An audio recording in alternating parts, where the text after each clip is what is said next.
as we deliberate and constructively discuss the challenges and triumphs of our unique and beautiful country. May you, Lord, also put your blessings over all our people and country, Papua New Guinea, to give them the peace and harmony and prosperity that they deserve. Lord, hear our prayer as we now all together say the Lord's Prayer. Our Father, who art in heaven, hallowed be thy name. Thy kingdom come, thy will be done on earth as it is in heaven. Give us a day our daily bread, and forgive us our trespasses, as we forgive those who trespass against us. And lead us not into temptation, but deliver us from evil. For thy is the kingdom, the power, and the glory, forever and ever. Amen.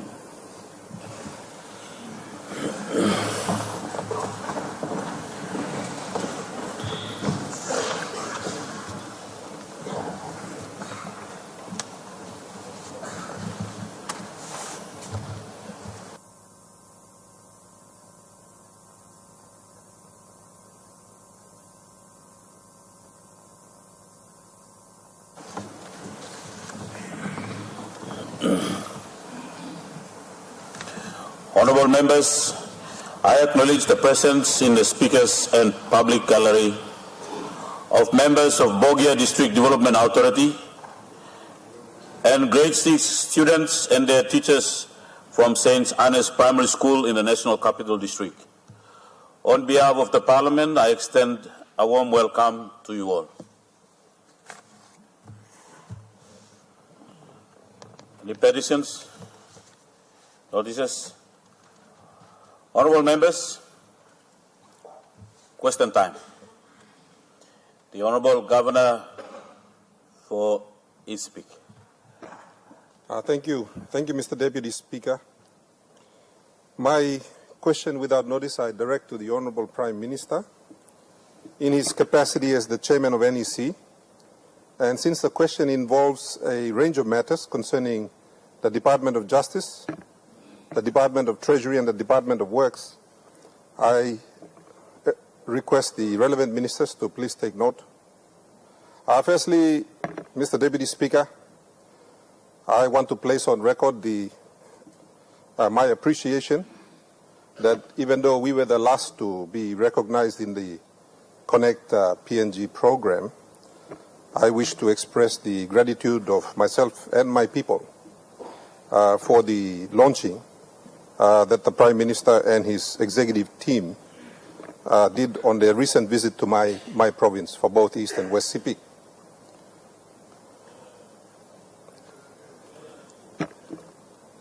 Whilst I'm grateful, there were a number of issues, and Mr. Deputy Speaker, as you can appreciate, time lo yumilo talk amamas, time to ask him question.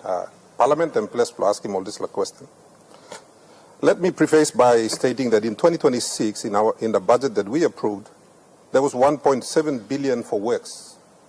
Out of that, 690 million was specifically for Connect PNG. I note that we approved a borrowing of 1.6 billion in this year's budget, and the Treasurer gave an undertaking, Mr. Speaker, that next year we will have a balanced budget, which means no borrowing. Now, recently, in addition to the almost 2 billion kina for East and West Sepik that was announced by the Honourable Prime Minister and his executive team in Maprik and in Wewak and in Ngoram, there was also a 1.6 billion kina road, which I think is the largest in our history in terms of the contract size, for Abao to Alotau. So if we add all of this, that's almost 3.6 billion in roads that were announced around the same time and contracts were awarded, Mr. Speaker. My first question is in relation to the Sepik roads. Part of the announcement included the Pasam to Maprik Road, which was awarded more than 12 months ago. Now, I traveled on that road several times last week, and I can say that the contractor still has not commenced work, Mr. Deputy Speaker. Now, I understand that for that particular road, the Australians under the TSSP program had allocated 100 million kina in funding. A local CIPIC contractor was selected and recommended to the NEC. In the NEC's wisdom, they chose a Chinese contractor instead of the CIPIC contractor, the local contractor. As a result, the Australians decided to withdraw the 100 million that was allocated for that section of the road. Now, as of now, in my opinion and in the opinion of many CIPICs who use that road, that contractor has not performed. So, my first question is, can the NEC rescind its decision and utilize the Australian funding as originally intended, or has that money now been withdrawn? My second question, why was a Chinese contractor preferred over a Papua New Guinean, in fact a CIPIC contractor, who met the very stringent requirements of the Australian government and won the contract on their own merits? Question 3, for the coastal road from Wewak to Aitape, there is still need for work to be done because that is our only international highway that is expected to link us to Jayapura in Indonesia, West Papua. Can the PM inform my people of Wewak when he expects that road to come into the program? Question 4. I note during the announcement by the good Minister for Works and the good Prime Minister that these 3.6 billion kina in contracts awarded across CIPIC and from Abau to Alotau are a new design. Well, certainly in my knowledge, it's a new design in terms of the modality. These contracts are design, finance, and build.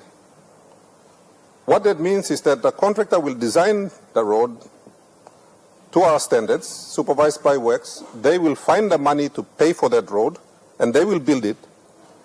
And therefore, a liability is created into the future.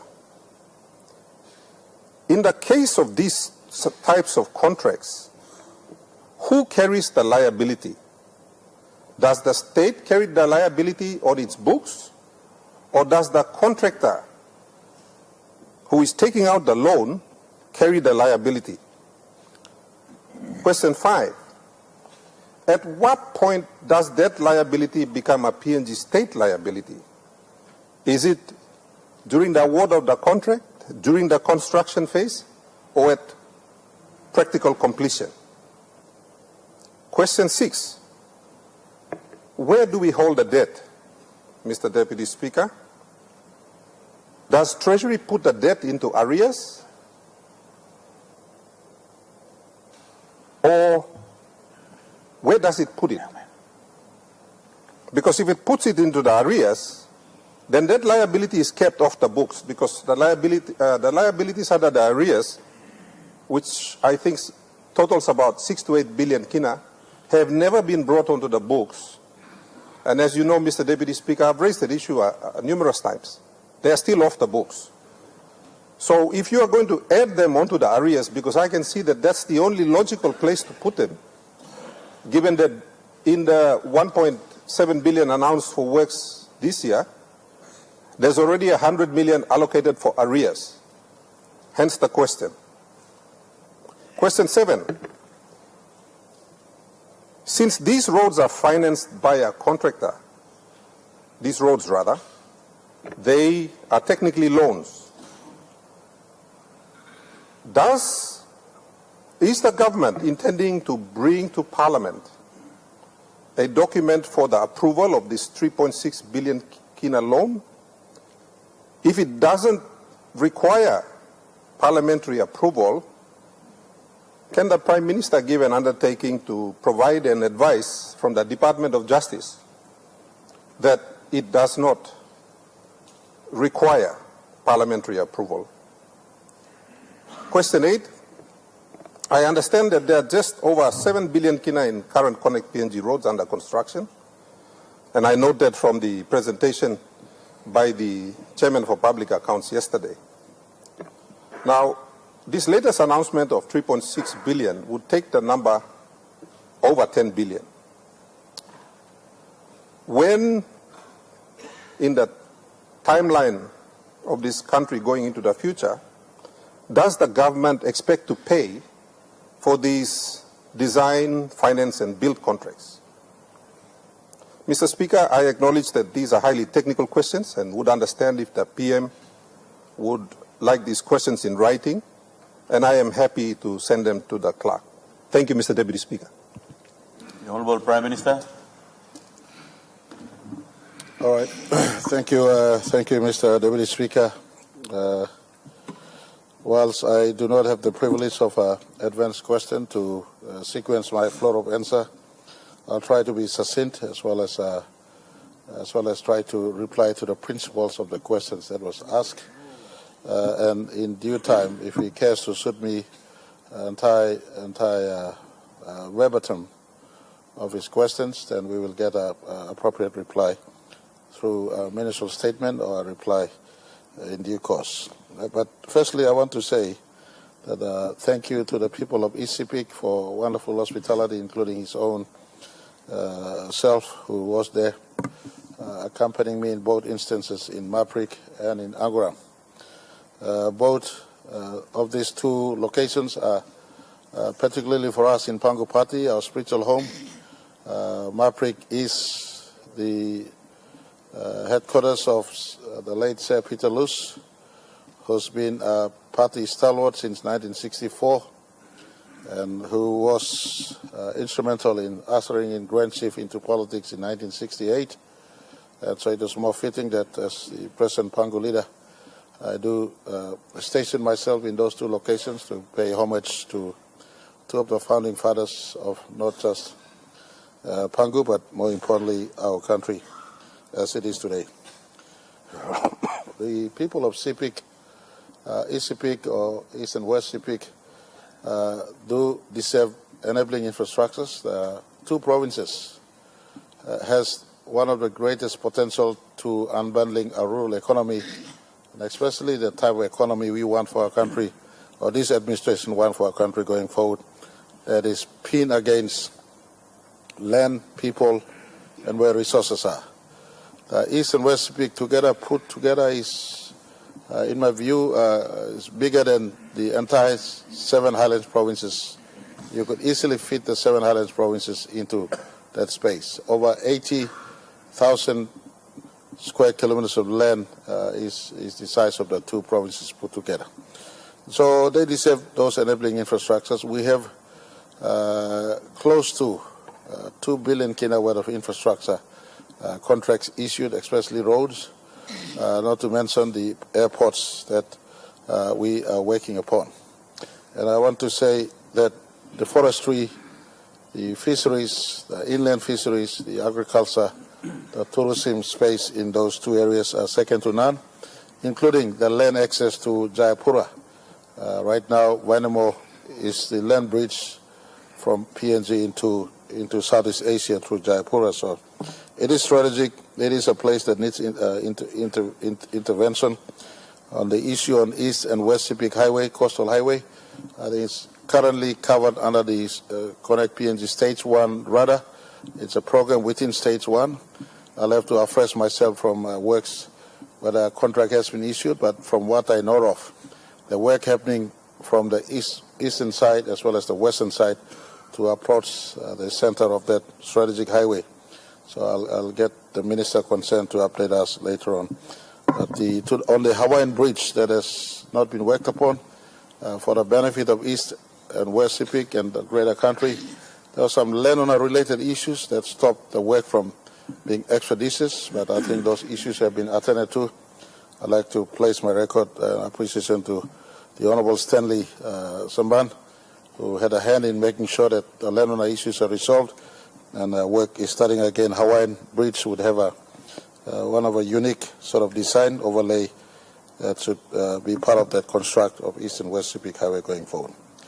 The the first question relating to Maprik Wiwek or Passam to Maprik Highway, I want to say, whilst I have every respect for the Australian program, the HSSP program, we've seen in the Bulolo, for instance, they're coming in the gravelling and temporary maintenance approach. We feel some of these roads deserve a permanent restoration, not temporary maintenance. So respectfully, we've had word with Australian government in the grant and aid program that rehabilitation is okay, but we want permanent restoration. And so just like Bulolo, our government was accused that we are tampering with that contract delay. It wasn't so. From 2021, 2022, we were asking to overlay. If we're spending 66 million kina on just maintenance, I'd rather 5 kilometers or 6 kilometers or 10 kilometers sealed and permanently done up than just surface maintenance that erodes again in the next rain that runs through. So Maprik, Passam to Maprik came in the same focus. Instead of just overrun in maintenance that will be eroding in 2 or 3 years, we want a permanent restoration. And I do apologize to the people of Central Sepik who use this road. It's an important vanilla, cacao, and people road. We thought that a permanent reconstruction is better than just a rehabilitation. So that's why the Australian support in maintenance was pulled back, and we overlaid. We brought Connect PNG into the picture just to make sure that that economic road was given a total restoration, and that is within the scope. From that on, the Maprik Warasiga all the way to Lumi Road was overlaid, and it's all within that envelope of Connect PNG Stage 1. And I want to indicate to this country we are also pushing into Stage 2. We step back. Connect PNG has a 20-year focus. Even if the Marape Rosso government or Pangu government is not in office next year, I want to advise the government from 2027 onwards, never abandon road connectivity to your people. Our people must be connected by road. Economists put it that 1 kilometer of road invested, or one kina of road invested on a road, has a return to the economy of 4 kina. So it's a multiple return to the economy as far as when road construction is concerned. So, Mr. Speaker, the entire Stage 1 is an envelope of close to 7 to 8 billion kina. So we're pushing to the ceiling of Stage 1. But we also, through our government, asking works to, because the need is ever present. And we want to cover all part of our country as much as possible, leaving no place behind. We have few areas like the East and West Sepik is now covered with, especially the main economic arteries, the main roads. We have few main substantial arteries that remain to be covered. Example, crossover from Magi Highway into Oro, or running from Baya Hagen to Medang, or unlocking from Karamui to Bundi all the way to Medang. Those major arteries that remain to be unlocked, all in all, south side, from north side to south side of New Britain Highway, fully completing east to West Manus, etc. This is what I call the economic arteries of our country. These were people, forestry, cacao, oil palm, coffee, and agriculture. So these roads are economic roads. We can't be playing politics. We can't be saying it's Marape's dream. It is our national dream. No one thought it was feasible to drive from Port Moresby to Alatau. We did that before September 16 last year. 2 years ago, I drove from Kikori into Hagen for the first time. Today, mothers from Kikori are selling crabs and prawns. I interviewed a councillor in Kikori, a woman councillor, I forgot her name, God bless her. She told me when I visited there 1 year later, one Christmas later, by the way, Kikori has become my favorite place to visit now. So she told me, Mr. Prime Minister, thank you for this road. I now earn 16 to 20,000 kina a week or a trip, selling crabs, sagos, betel nuts in Yelibu and Mount Hagen. And so this is an indication that when road opens, people move, market flow, and C fulfills Governor Havata's prophetic statement. When we were opening the road from last stretch of road from Eravet to Semberige to Kikori, Governor Havata made a statement in Batri village, not Batri village, Semberige village. Governor Havata said, now no longer will Highlanders come down, we must reverse the tide. Or Kikori must come on top, no Salim of Kaikelo Highlands. Exactly that woman fulfills this story. I just want to indicate as I come back, stage one, and Governor Baird is very intellectual. He knows exactly what he's asking. He's correct that we now are reaching the ceiling of stage one. We throw in Karamui, we throw in Ramu to Medeng, again Ramu Medeng, and few of those key missing links where people and economy activities are, then we would have gone past our stage one. I want to give indication to Governor that through this question, we want to marry stage one and stage two. The second or third question he asked is it going to add to our debt profile? I want to give assurance to Governor that technically maybe so, but legally not so. The Connect PNG Act allows for 5.6% of every year's allocation to be quarantined to finance road infrastructure.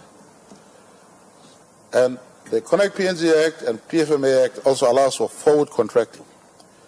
So when we issue this contract within the envelope of the 20-year lifespan of road infrastructure, under the Connect PNG Act, marrying stage one and stage two together, the contracts we issuing do not go and affect the underlying debt profiling that Treasurer will be worrying about. Every year there will be a budget handed down.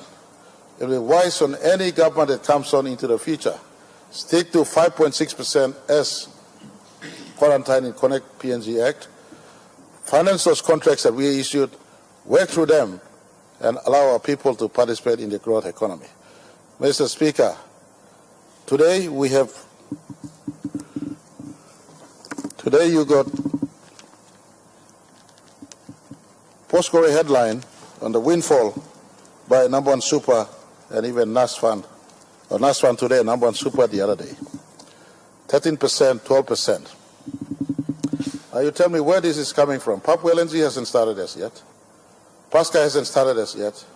WAFI hasn't started as yet. This is coming from direct national government intervention to the economy with over 300 contractors stationed nationwide. Money given to districts and provinces for activities nationwide, as well as sustaining the economy. And what we want to do, these roads, as we invest in the next 20 years, they must get the cacao and everything out so that we together incubate our growth in the economy. So Connect PNG Act that quarantines 5.6% of any budget going forward prospectively must cover these contracts we issue, and we pay them out as we go throughout the year. Most roads, if not all roads that we've issued, are affected by budgets and a hybrid of combination.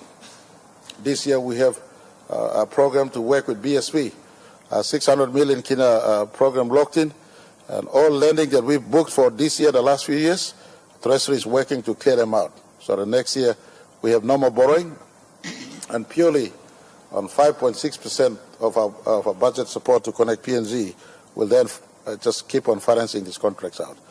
Most of the international contractors, especially Chinese contractors that currently are engaged, have shown their ability to forward finance or forward do the work using their own balance sheets. And we've seen them, and the Works Department has procured the engagement at the backdrop of forward contracting that the tender requirements specified. So, because they have the ability to finance the projects themselves, and state pay them out in 4, 5, 6 years, where they've been engaged in, especially some of these major projects that we have running. So, I want to give assurance to the governor for ICIPIC. We understand the weight of the contracts that has been issued. We look into 5.6% of the economy in a growth economy going forward. You look at this year's budget, 30 billion kina, 5.6% of this. You look at next year, maybe 32 billion kina. So enveloping or modeling the 5.6% element of budget. We're giving out this contract, but there'll be a cap to stage 1, and a few of these areas that should have been in stage 2, we bring back into stage 1. We lock them in. Next couple of years, we finance them out. We are paying or lifting all parts of our country together instead of concentrating 1 or 2 areas as we have been in the past. Thank you, Mr. Speaker. You have supplementary from the member for Electoral. Thank you, Deputy Speaker, for giving me this opportunity to ask my supplementary. Honourable member, sorry for interrupting you.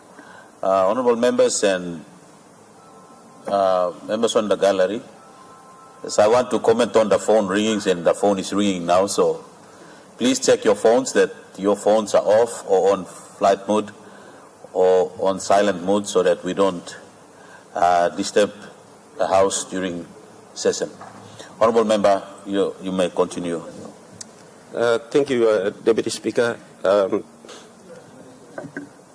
I was going to ask these questions to the Works Minister, but since the Prime Minister has touched on the contracts, I'm interested in the Southern Corridor contract, especially the 1.5 billion that was announced earlier this month with regards to the 242 kilometers from Moraguina to Garaisu. Mr. Speaker, Deputy Speaker, firstly let me acknowledge the Prime Minister and of course the government for this ambitious infrastructure program. Of course we acknowledge and of course support the initiative.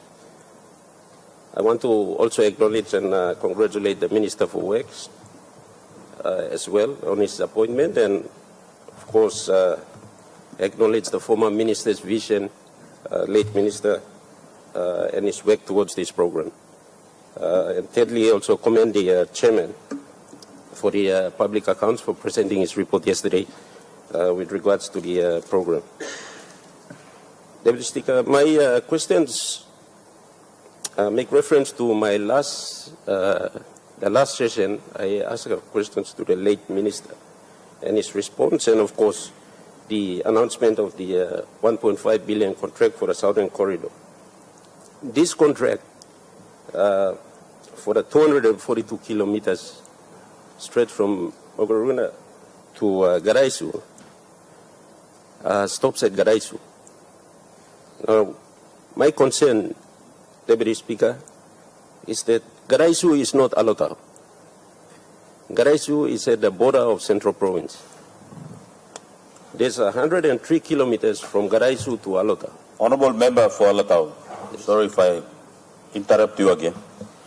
Your supplementary question is not related to what the Governor for ECP has raised, but since then I already gave you a chance to ask your question. I'll have that question not as a supplementary, it's a new question now. So whether you want to raise it to the Prime Minister or the Minister for Works, you can, but if... Thank you. Maybe, Deputy Speaker, I'll ask the Minister for Works, but thank you for allowing me to ask the question. But it's in relation to the contracts that were so your question will be to the Minister for Works? Yep. Continue. Deputy Speaker, I equally am concerned because this contract will be spread for the next 8 years on the 1.5 billion. And so, while I welcome this development, I am also concerned that the economic corridor that stretches between Garaisu and Alotau of 103 kilometers, most of the economic action is taking place in that stretch. And we are sealing a road that is further out of the township and in the middle of the bush. And so, Deputy Speaker, this stretch of the road contributes to the national pairs to a tune of almost 300 million, because we have 3,500 hectares of village oil palm growing there, 20,000 hectares of oil palm that generates 300 million of exports into the national pairs. And for this road to be missed out in this planning, I asked the question of what's the justification and rationale of not including this stretch of the road to Alotau in this contract. So,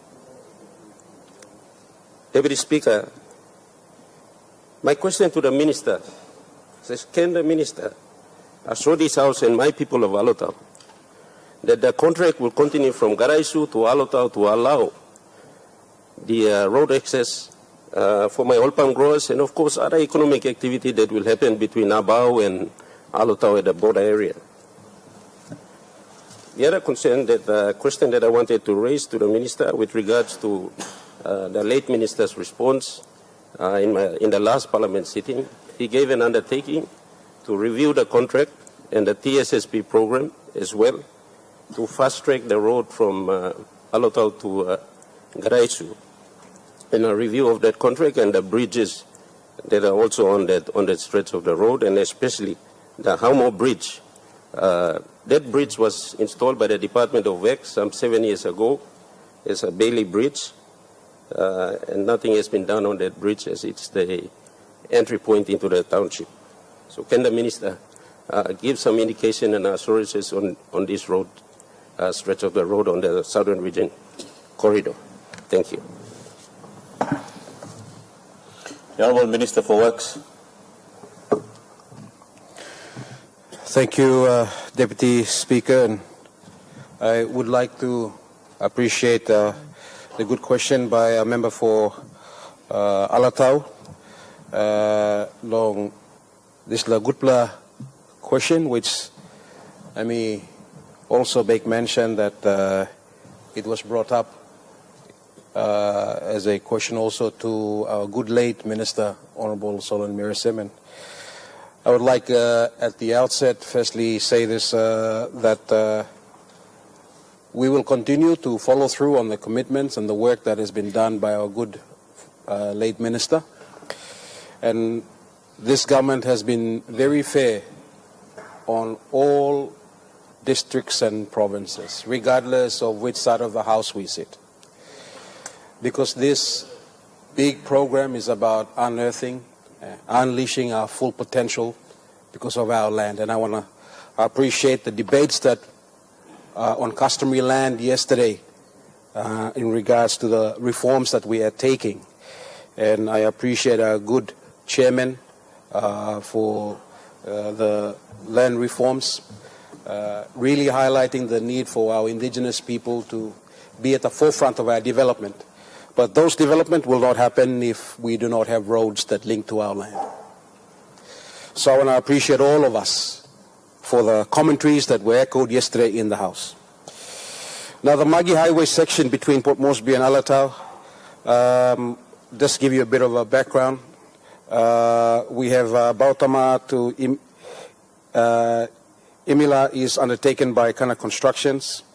Imila to Moriguina is by Global Construction, Moriguina to Garaisu by Kovac, and Garaisu to Alotau is by Global Construction under the TSSP maintenance, as you know. The program is it was included in the 1.5 billion Kenya contract, as there is an existing contract. And the TSSP is currently reviewing the scope of works, including the bridge works. So I would like to assure our good member that the points that were brought up previously to our good late Minister, I will ensure that we follow through on it, and I can assure you that work is being done and that we are not choosing and picking where the roads go to. We will ensure that all roads must unearth and all roads must lead to full economic potential of our people in our country. So the people of Alotau, you will not be missed in terms of what, the roads that we are constructing in the country, and that I want to reassure again the people of Alotau that your concerns have been heard, and I will continue to ensure that we follow through on the commitments by our late Minister and the work that is currently being done by our contractors on those roads. Thank you, Deputy Speaker. We have supplementary. The member for Abao. Thank you, Deputy Speaker. A very short one. Also, I want to, on behalf of the people of Abao, thank the government through the Prime Minister for this another very, very big investment between Central Province and Electoral, and really highly commendable effort and this big decision on this new contract to COVAC that has been announced. One question is, Honorable Minister, will this contract include the bridges or no? Because as you and I know, before Christmas, the log bridge that our logging company put up at Magore was washed away. The reason being that this Magore River is a very big river and very fast flowing, including a small bridge called Darava. Both were washed away at the same time because the Cloudy Bay area is a high rainfall area. So I hope and wish that this big contract will also include the bridges. I understand there is a separate bridges program that the Works Department is carrying out. So that's the first question, whether it will include the bridges as well. The second question, I think I understand you are also acting for Communication Minister as well. This is a long stretch of the highway, and therefore when trucks have problems between Moreguina and Gadaisu, there is lack of communication system, so people are stranded in the middle. And so I'm strongly recommending that the towers be also put up along the highway because of the communication issues that people face in this long stretch of the road. And so if that commitment can be made, then I think that will really provide a very, very good service. The last question as leader of government business, the good chairman for Public Accounts Committee presented a very good report on the Connect PNG, but we forgot to debate it. Can you make a commitment for a House to debate it next week? Because many issues we are reading, we are concerned about the discrepancies that are in this report. So could you please allow next week for the House to debate the report? Thank you. Minister for Works. Thank you, Deputy Speaker. And I would like to appreciate the question by Honorable Sepoka Temu. The first one, in terms of bridges, we have separate contracts for bridges, and that will certainly be catered for. Your second question on communication, certainly where all roads, I think it was the intent of our Connect PNG that it is not only that we connect our people with roads, but it must also be with communication. And this is where the fiber optic comes into play. But certainly I will ensure that that coverage, if there's no coverage in that area, one of our responsibility under NICTA and the government is to reach our people right across our country in terms of lower affordability of communication. And that is something that we're looking into, and I will ensure that that is considered and that is covered. And the third point is the good chairman for PAC, Honorable Kaumu, who brought in the report on the work that has been done under Connect PNG. And I must, on the outset, as the minister responsible, I really appreciate the work of the parliamentary committee. I hear our leaders from yesterday's conversation that we all appreciated what the parliamentary committees have done in terms of different agendas being brought before the House, and the work done by PAC and the committees is good to keep the executive arm in check independently, and it sharpens the way we deliver service to our people. And I want to appreciate Chairman for the work that's being done. Regardless of how the media presents discussions and agendas on paper or in public, the work is about getting us as ministers responsible, as departments, putting our people at the center of what we do in our work. So I really appreciate, and I want to affirm and commit that we will provide for a moment next week for us to fully debate on the report that was provided by our good chairman for PAEC. Thank you, Assistant Speaker, Deputy Speaker. Governor for East New Britain. Thank you, Deputy Speaker. Allowing me to asking on the question, Minister for International Trade and Investment. Before me asking to me like talk amas long. To plan if one more plan if last time in Thailand Laos. Governor long New Ireland. But Balalug in Sudan Ken Layen also today ni plan member plan if stable on temple. I direct my questions to the Minister for International Trade and Investment, Minister Maru. Firstly, I wish to commend the national government and the MRDC, especially MD Agustin Mano, taking the initiative to develop a new master plan aimed at transforming Kokopo in East Tibetan into a regional tourism hub. Such initiatives have the potential to stimulate economic growth and create employment opportunities for our people.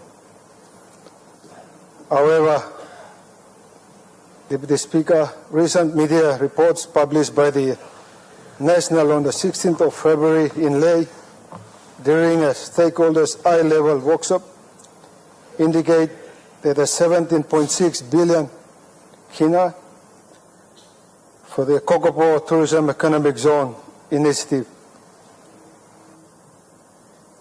It appears that this major announcement have been made before proper consultation with the provincial government and other stakeholders.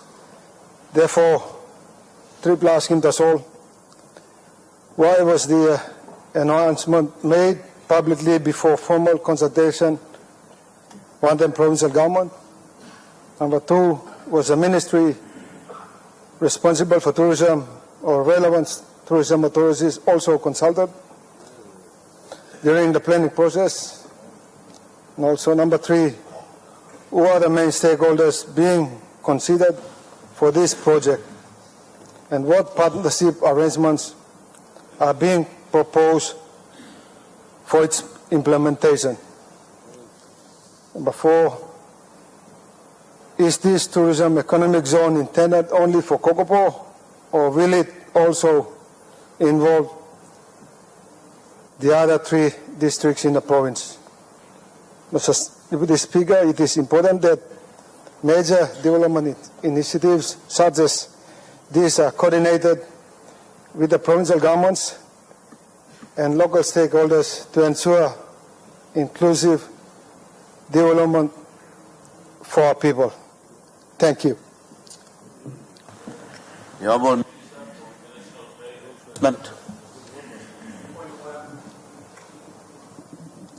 Thank you.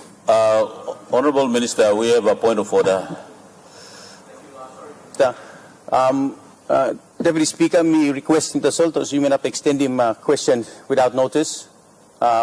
Legally time more, because grievance debate and by carrying me play golo 1-2 kilok lo apinon.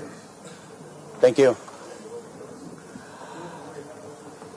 Honourable Member, in regard to extension of question time, when you are given a floor to ask a question, you can use that privilege of asking to question, extend the question time. But for using point of order to ask for an extension of time, Honourable Member for Namatana, I would not allow for that. So, yeah. The Honourable Minister for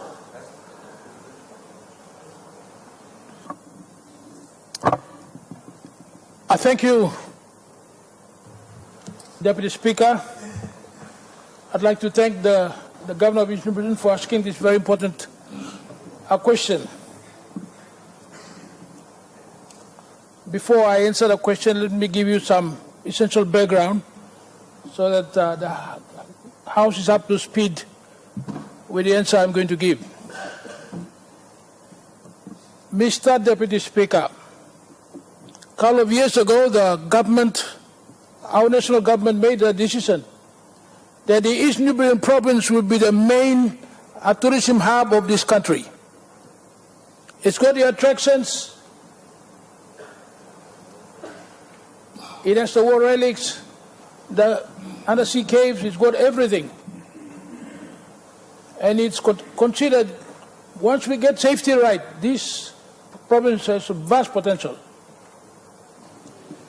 I called a workshop of potential investors who are interested in economic zones to come to Leh in February, and a number of them came and did presentations, including MRDC, who want to be the lead investor to set up an economic zone in East Nubian province, specifically on tourism. We did invite the Minister for Tourism, but he didn't come. In that presentation, which I saw for the first time myself, they have a vision to transform the tourism sector in East Nubian by railing and trying to build over the next 10 years the biggest tourism hub in the entire Pacific.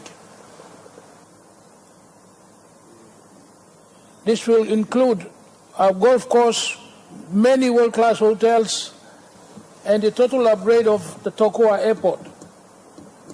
They are targeting 600,000 tourists a year in this very ambitious plan.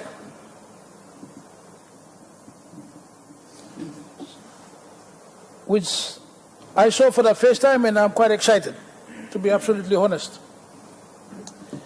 Mr. Speaker, while it's their vision, no tourism zone will happen in East Nubian without the upgrade of Tokua into a major international airport. That is fundamental. You've got to bring in flights from Japan, Australia into Tokua, and you don't have an airport that can do that right now.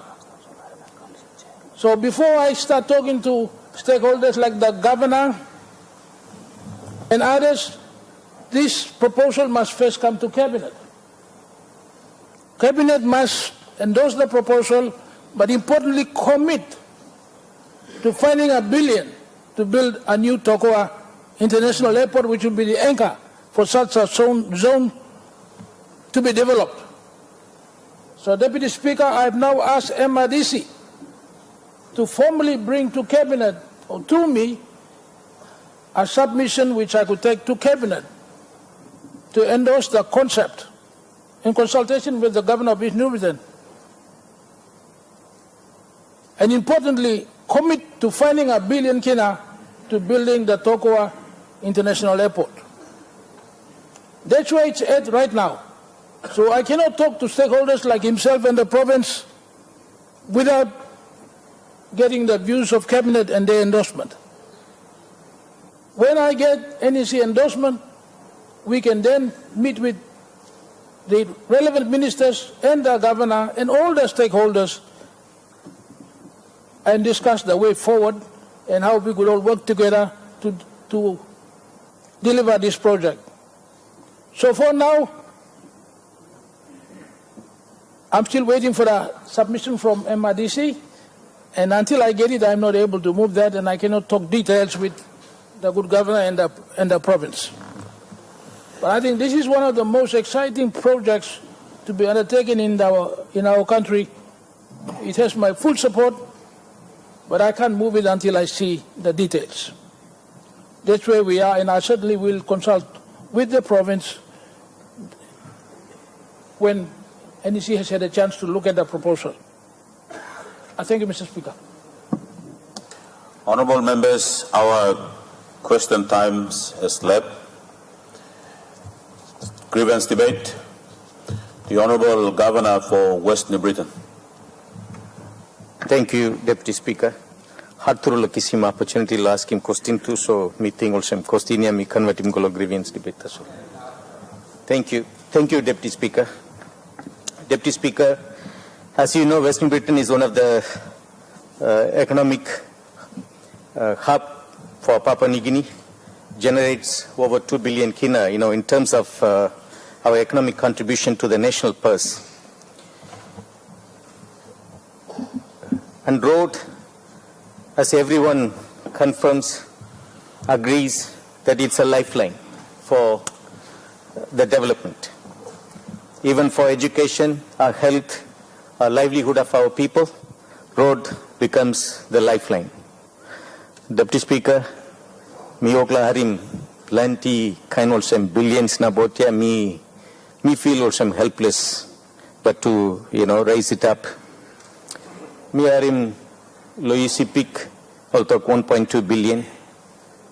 Milan Bay and 1.97 billion kina.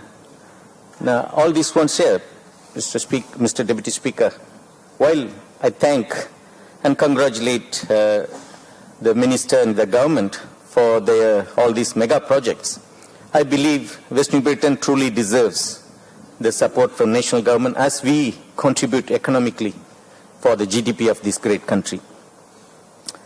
Deputy Speaker, Hoskins and Gateway Blow, West New Britain. Suppose you now come on Temila, Hoskins, Golo Kimbe, you by cross no go through. And by Bampina, by by showing also Mipla also one economic province where and by reflecting this development or economic development inside West New Britain. Hoskins Golo Kimbe, Hoskins Golo Biala, also part of the New Britain Highway. One of the most important lifeline for West New Britain to East New Britain, Natulo country. 24/7 you got fruit trucks running. 24/7 you got oil tankers running. 24/7 all the logging trucks and people commute on this road. And this road, any investments on this road, the rate of investment is high. The rate of return is high. Within 5 years you can recover. Deputy Speaker, while I appreciate the government's initiative, I'll go to Arablo West New Britain, I'll try hallo connecting West New Britain, I'll go to East New Britain. I'll award him some contract. Also, on month to claim him also, chairman block connect PNG na.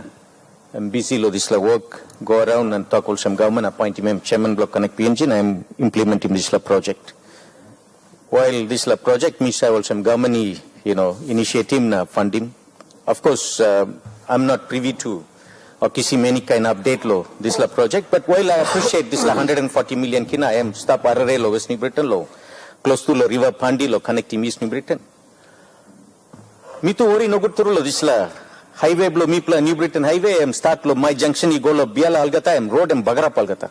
I am covering entire Nakanai district. This road, this is where all this oil pump tankers na something by around lo picking fruit na oil na come lo refinery. Deputy Speaker, this I'm needing immediate attention. Assistant Speaker, for me plan no say the TSSP by go na working or DOW by go working or tax credit by working, no got man working. Plenty time also, you me expecting one organization la work, but then by talk also TSSP by working, narapla by talk this la DOW by working, but ultimately nobody has done anything for last 5 years. There is nothing, improvement. While we support the new investments, people to worry lo this la maintenance lo this la road where by need lo give him immediate attention. Deputy Speaker, Assistant Speaker, Narapla Road to Hoskins Golo Koimumu. Close to also 30 villages stop. Close to 20,000 people stop lo this la hap. Salwara katim this la road lo plenty hap na road Bagara Palgata. Thankfully Minister lo oil pump raise on time Prime Minister give him some commitment lo support him. This la road to one important road where save bring him oil palm lo factory. Likewise, Narapla Road to Talasia Ring Road where Chairman Blow PAC raise him up plenty time finish. Na Trongo last this late Minister yet come launch him promise him contractor also within a week by karim 1.5 million I give him, but according to contractor no kishim money, so no work. Talasya district too also 50% oil pump stop lo this lab.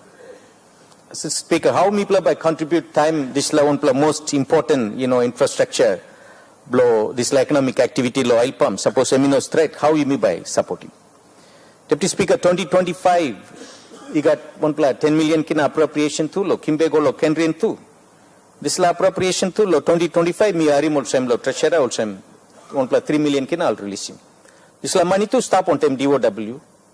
All the man Mary lo province all work lo blaming me play lo work come up. That's all. Something I'm stop on time national agency. Na all supposed to come na implement in this la work. Come up.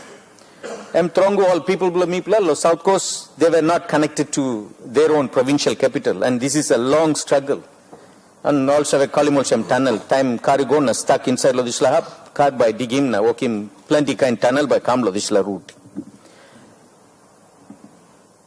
Maintenance vital need for this road.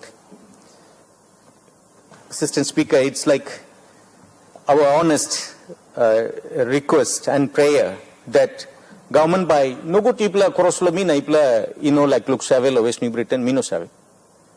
Why you play busy all the Tanarpla province, but you play ignoring one most important province where I'm contributing money through economic.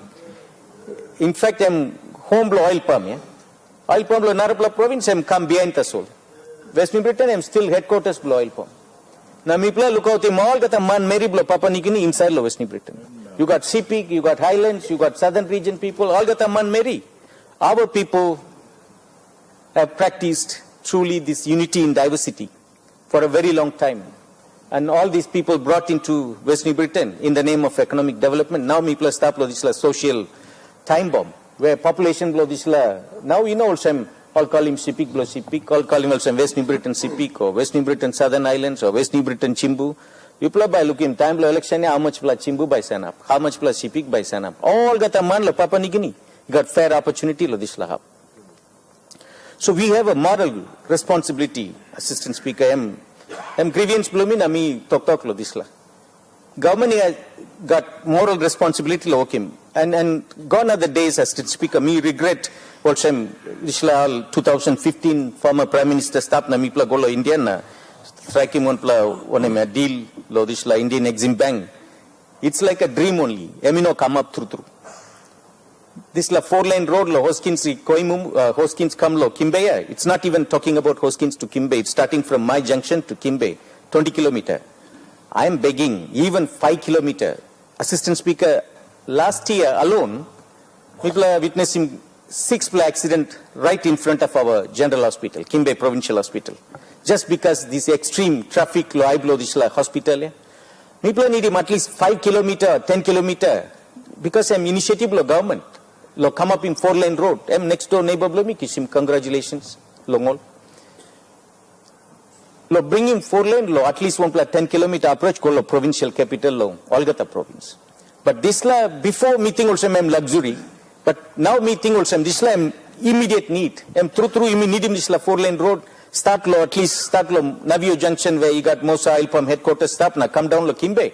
I'm by easing traffic lo namay lo this la road. So I'm by allowing free flow blow traffic. Morning time you like 7 to 8 you like drive lo this la I'm by hard through lo you drive. Because by got car and pull up. So through this like grievance debate, Assistant Speaker, through you, me like genuinely requesting government lo relook at reviewing this law also one kind investment you can make him lo West New Britain lo straight him this la important road assets inside lo West New Britain for quite long we have been constantly ignored. Mino Save, I'm deliberate, I'm work secretary Korosulami or work secretary like got Narapla agenda or strategy, Mino Save. But me like congratulate him, Nupla works minister, I'm promise him also, I'm by bringing accountability, integrity, transparency, all got something low, when I'm low, reset. So me genuinely feel, minister, please step in, reviewing this whole, investments through department below, see how we can work on time, bring in this development, Mr. Assistant Speaker, before opportunity below me finish, me to congratulate him, member-elect for day open, Honorable Keeper, to Governor below New Ireland Province, Honorable Byron Chen. I congratulate on behalf of our people of West New Britain. Thank you for the opportunity. Thank you, Assistant Speaker. I would give this opportunity to member for day open.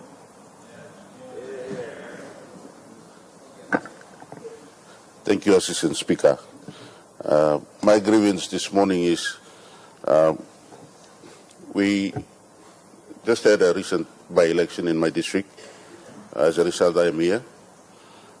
However, my grievance is concerning how the election was conducted, especially when it came to the process of counting. There's a number of steps in the election process. One is the campaign, one is the register issued, followed by the nomination, and then campaign begins, and after the campaign, voting happens, and after the voting, the counting process happens, and it's completed by the declaration. Now, in our case, or in the by-election in my district, during the counting process, after the primary votes were counted, the quality check was conducted, and all the boxes in the district or in the electorate were admitted by the returning officer that was appointed by the acting electoral commissioner. And from experience as a lawyer myself and someone who has dealt with a lot of election petitions, I know the law that once the box, a ballot box, is put on the table, the counting center, inside the counting center, and it's admitted by the returning officer, or if it's rejected by the returning officer, if there's a complaint coming from the scrutineers of each candidate, then whatever the decision is the returning officer makes inside the counting center, that becomes the final decision. And only a court of disputed returns can undo the decision of the returning officer. Now, in my case, I had 2 ballot boxes that were from my local area, or 2 council wards that come from my area. They were set aside after the boxes were admitted into counting, and the scores were put on the tally box, and the quality check was done. At that point of time, I was leading the race, and when the 2 ballot boxes containing a total of 3,300 votes, when they were removed, I fell from leading the race to 4th position. Now, I wrote to the acting electoral commissioner saying, and the direction came from the acting electoral commissioner, directing the returning officer to undo the scrutiny process, which, as far as I know the law, Section 153A of the Organic Law on National and Local Level Government Elections, it says the returning officer has that power to admit or reject, not the acting electoral commissioner. And she exercised the powers under Section 19 of the Organic Law, saying that she has the overall direction and supervision of an election process. And this was the first time in the history of elections where the acting electoral commissioner stepped in to reverse the scrutiny process. In almost all cases, it has always been the courts who, after a declaration is made, the court has the power to either an order for the box to be admitted, if it's rejected, or if it's rejected, for it to be admitted and counted. Now, that is the law. So my concern is if the acting electoral commissioner acts under using a discretion under Section 19 to say that she has the power, which I know the courts have, to say that she can undo the scrutiny process, what's the guarantee there that this won't happen to any other election? Now, by doing what she did, it now leaves everybody, or gives every candidate, and we have the national election 12 months away from now. It will give every candidate the opportunity to say that you don't have to go to courts anymore. You just have to go to the acting commissioner, and she can set aside those boxes, or she can admit those boxes. And I'm raising this concern because I know the elections are coming up. All of us here in this House will be going back for elections. And if this is how it's conducted, it's going to affect a lot of elections. The process should be that it should be the Court of Disputed Returns who should undo the scrutiny process, and not the acting electoral commissioner or the electoral commissioner. That's my grievance I wish to raise in this Honourable House this morning. Thank you. Thank you. Member for Namatanai.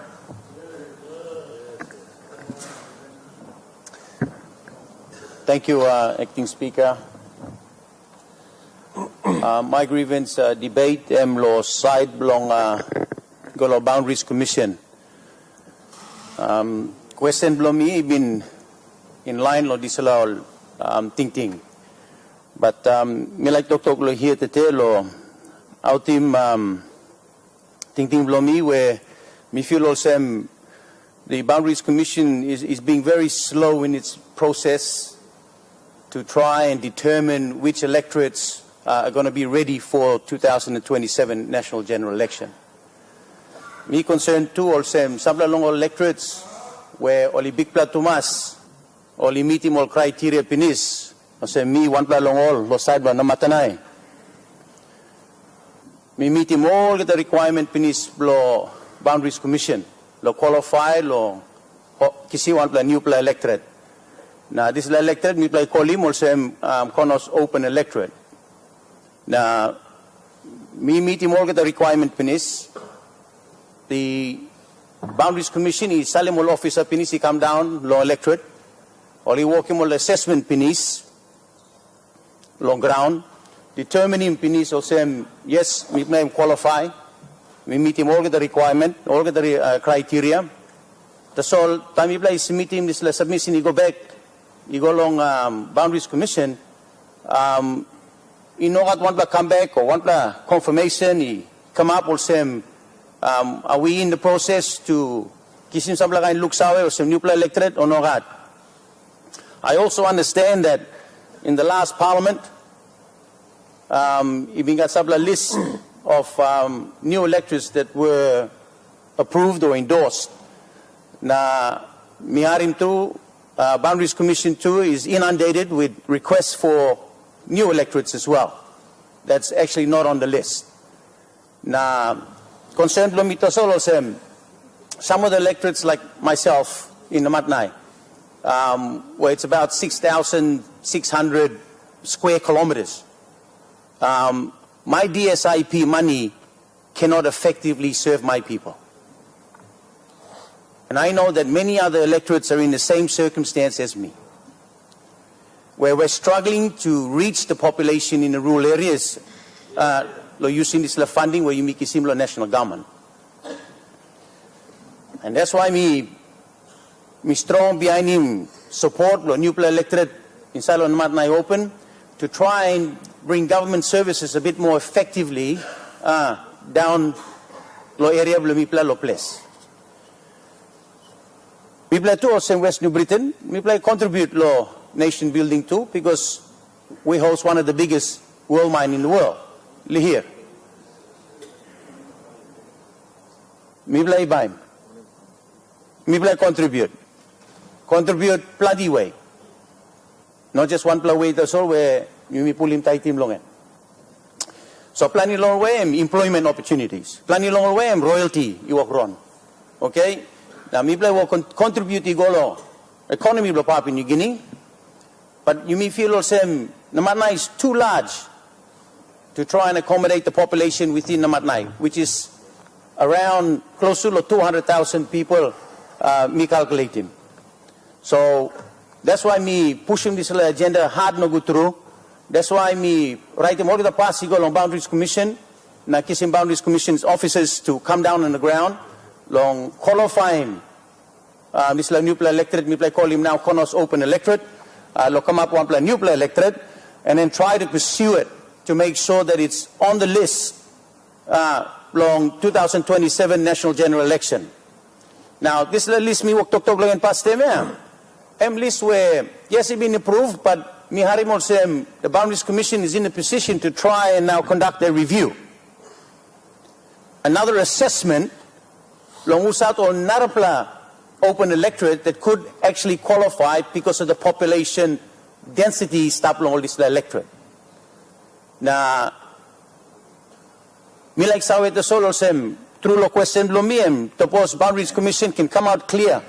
Na talking me plus straight now only stop where. When is this list going to come? Are we going to review?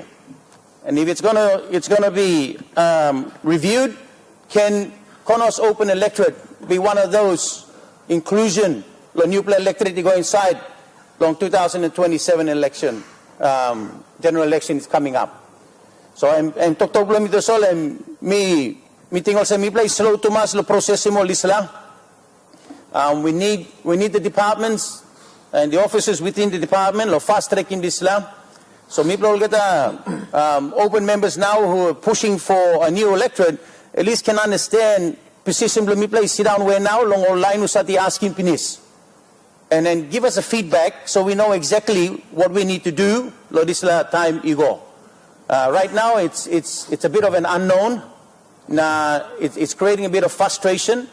Damlo lo place lo Saiblo mi lo Central New Island where the new electorate is proposed to take place. The people are getting frustrated, and this frustration is spilling over along all narapla sectors too, factors too, where we're trying very hard to manage it. And I'm struggling at the moment to try and manage all these issues on the ground because it's too big, too large, and it's vast. Planilo yumi milugo electorate blue plan ami mangalim no guturo. I wish I had some of our legally elected, but some of you all members of parliament. I got 6 LLGs, 4 of which I need to travel by boat to get to. So I'm struggling no good through. Now in addition to this too, we like strong into Works Minister too, this talk me too, connect PNG and one good plan initiative. You can but you mean not put him to connect PNG lo maritime provinces too. So instead of straight him road, you mean straight na sample ferry na or boat na at least you mean try na lose him this la or banana boat where we're losing or life too much lo sol wara. Can we start looking at those maritime provinces with a decent sized vessel that can accommodate safely all people will meet and commute go come. Our outer islands require government services, and the only way that they reach government services if they got to travel, and someone needs to travel 4 or 5 hours just to get into town. Look, in basic services, that's all. So me like looking at some connect PNG a little bit more holistic in terms of considering maritime provinces that we don't have road access, but you may got saltwater access problem. So you may not look long, buy him some long isla boat too, or help him you me no gonna come. I believe also planning all members in the same circumstance are happy to go kina for kina or try to help him too or this side. Or say I'm willing to do from the Matnai district standpoint. You can support him. So I'm legally talk to sol me like put him down the floor or consider simply me. If there's areas that we need to fine tune, please Electoral Boundaries Commission, can we step up? If there's going to be a review, announce him review. Me like him, you lo edim Konos Open, you go inside Longen, 2027 election, antap Longen, maritime provinces, please. You mitram na look on sample of vessels, because where Connect PNG is not really connecting us on that side, but a vessel will really complement Connect PNG holistically. Thank you. Honourable Member for Northwest. Northeast. Thank you, Assistant Speaker. Melek Tok lo Connect PNG. Number one, Melek Tok, thank you, lo Nubla Minister. Very energetic Now, Mibla Sawel, you will move further within that 14 months left going. Today, you may Papua you may start 51 years now. Another 50 years, Narva chapter, you may starting. And we have been called by international community as a beautiful country with a lot of resources.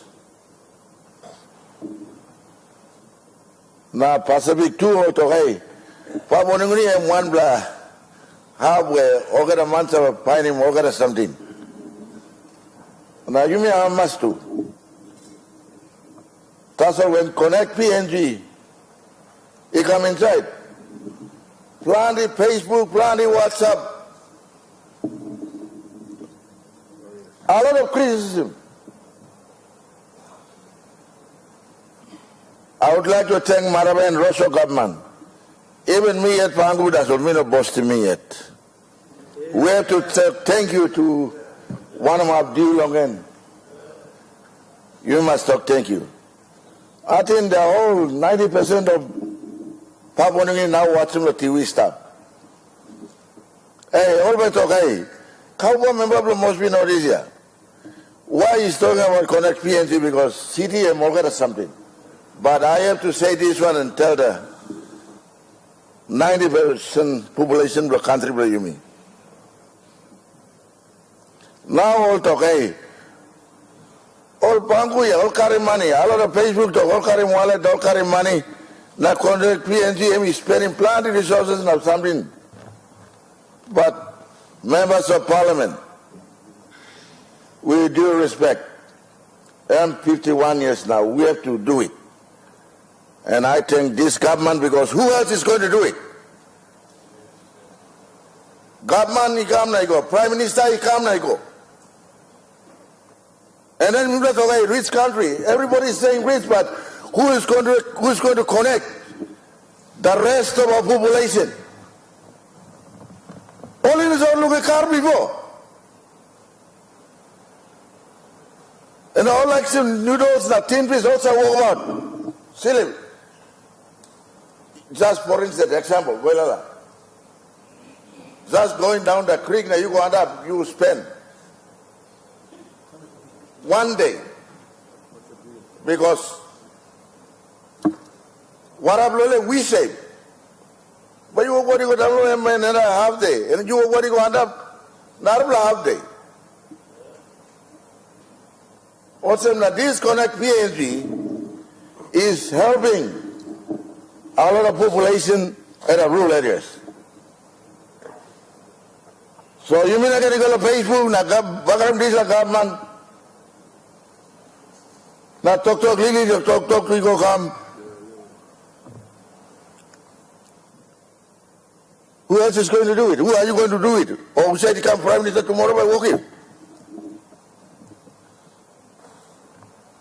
Of course we know our cash flow is down. Now planning money going to connect PNG. Yes, you are correct. But we are a developing country. Gold Kobai come yet. Oil workers shoot out, rocket have come yet. The resources are still going to come up, but only accessibility is by road. Of course, Member Blodamatanai and Minister for Works, take note of that. We are talking about land. We have got to see too. And then we got air too. So Minister of Civil Aviation, take note of that, all the airstrips.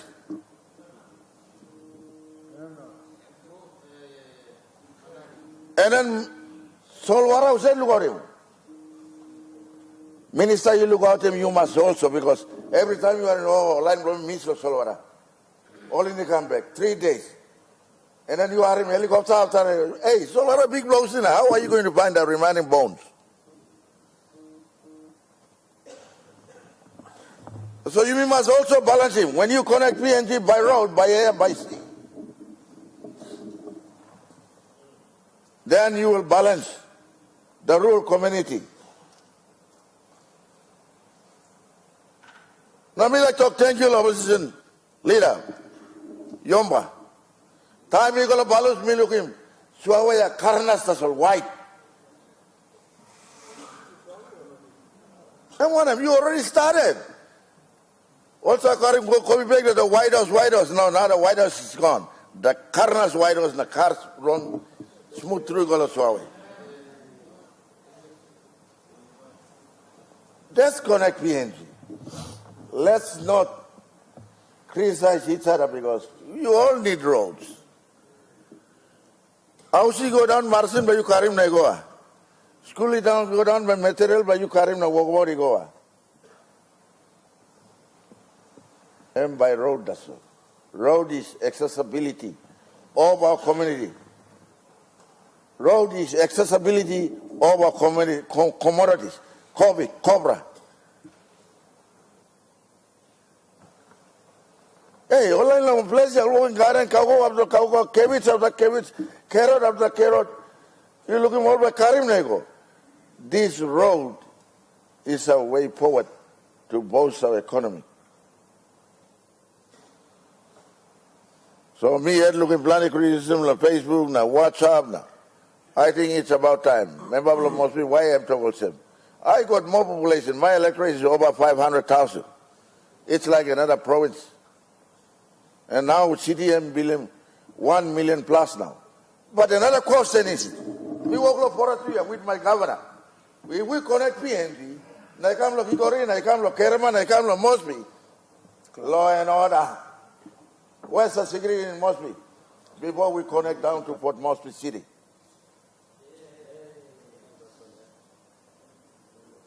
Police minister, you must also take note of that.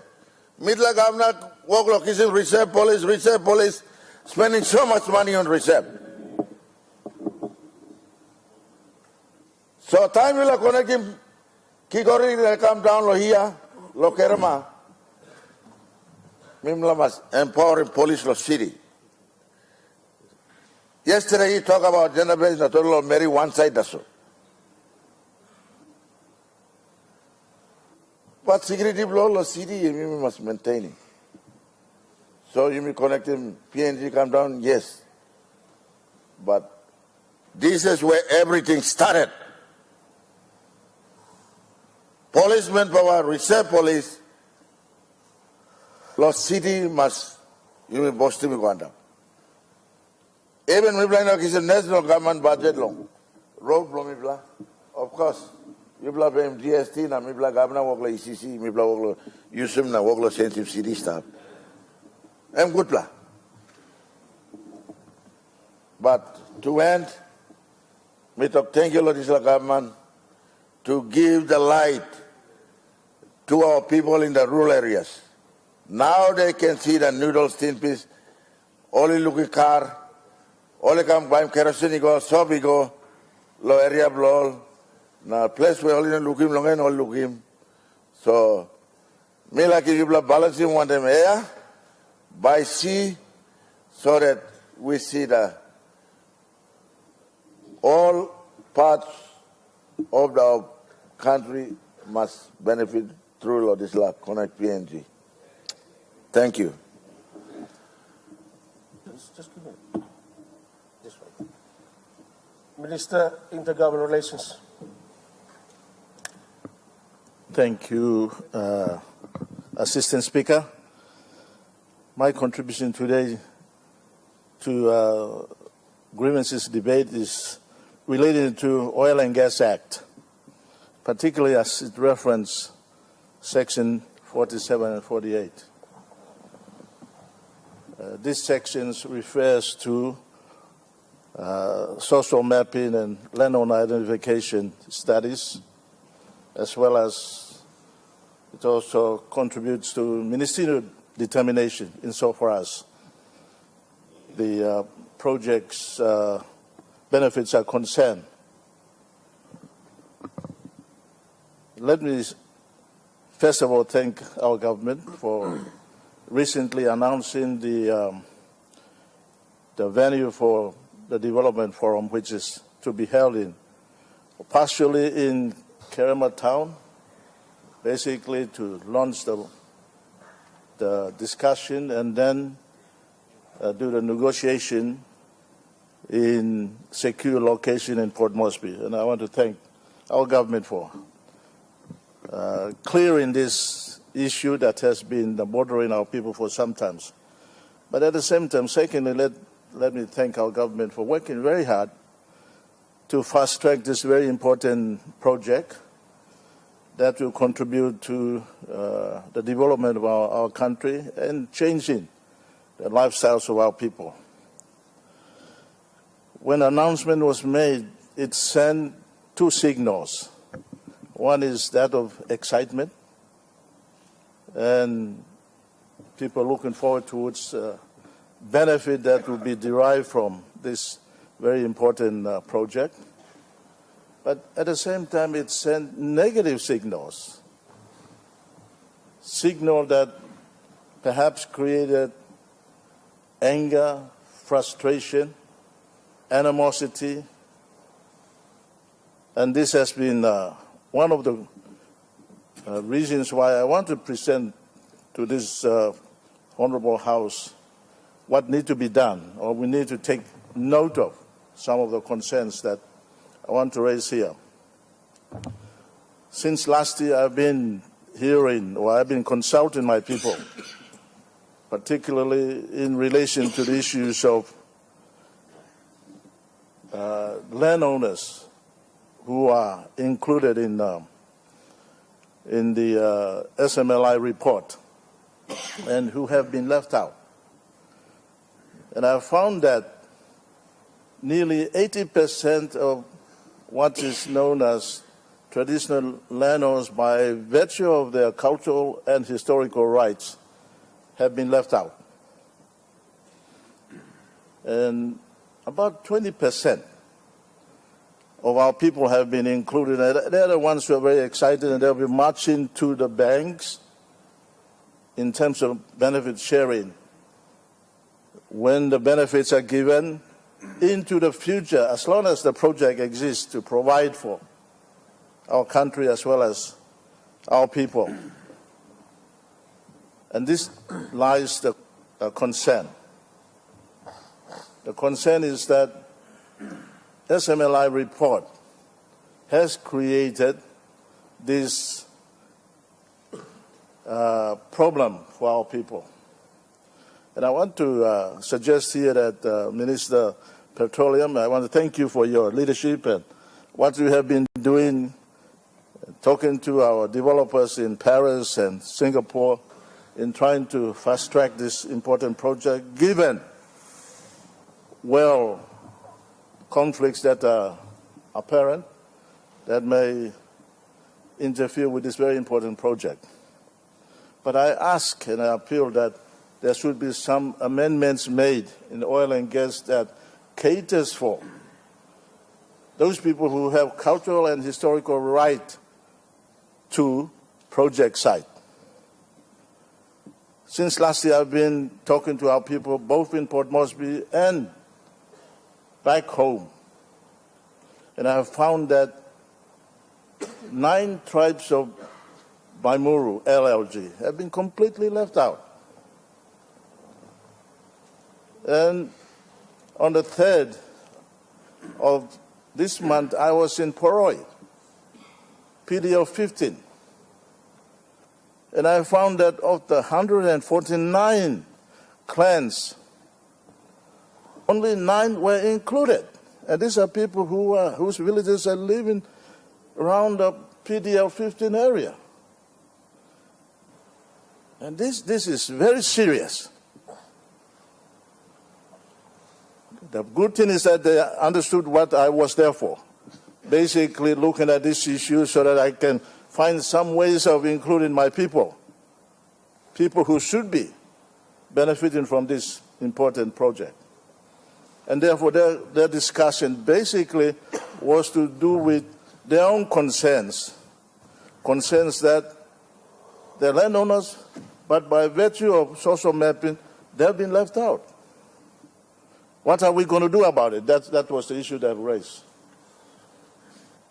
Similarly, I have had discussion last week with my people as well and I still have ongoing discussion and dialogue with people who are left out in Ihu East and Ihu West. About 3 major tribes have been left out. Okay, we can look at the definition of Section 47 and do nothing about it.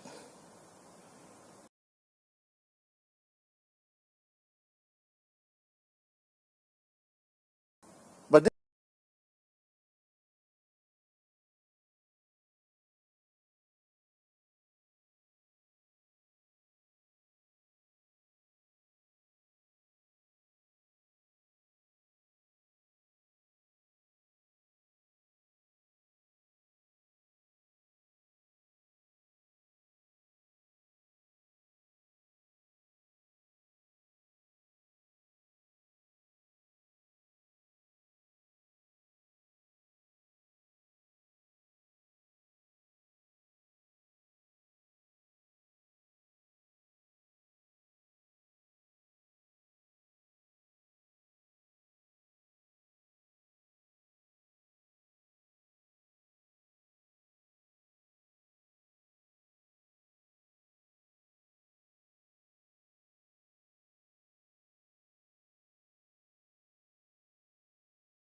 to addressing this issue, I don't wish to see the next 30 or 40 years, if I'm allowed to live that long, that there is anger and frustration still going on.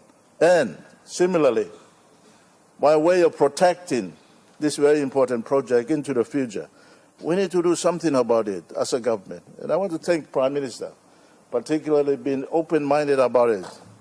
After returning, I sent 2 reports, basically raising this issue. And I believe that our minister will take into consideration my concerns. In that way, our people's interests are accommodated and protecting this important project. Let me talk about this social mapping. There is always what is known in science as peer review. Whether it's a biological science, social science, medical sciences. This is where another person of the same training looks at your work and then make its comments. So it can be a public document thereafter. I requested this particular document in 2013 to have a review of it because my training is in anthropology. In my professional life, I spend all my time doing exactly that work. Salvage research, archaeological research, social mapping. I was not given the opportunity to look at that report. Had I been given a report, I would have made some serious remarks and adjustments in order to protect not only the project, but also ensuring that our people benefit from what is rightfully theirs. Into the future, we must make amendments to legislations. Legislations are not written in stones. We must make those adjustments so that our people can benefit. Legislation already we know are basically historical and colonial documents. So we need to make those adjustments.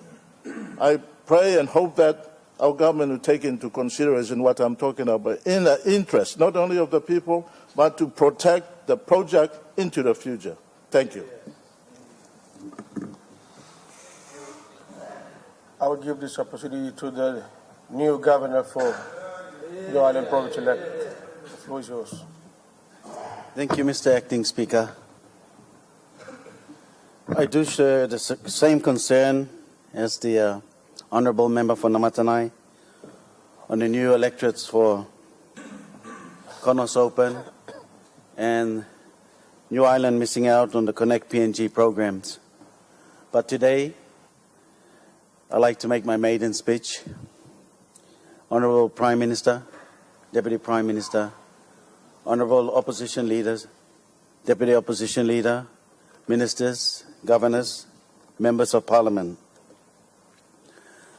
I am very privileged again to be elected to this Honourable House, but this time representing the people of New Island Vilas Place as the regional member, governor, and chairman of the New Ireland Provincial Assembly.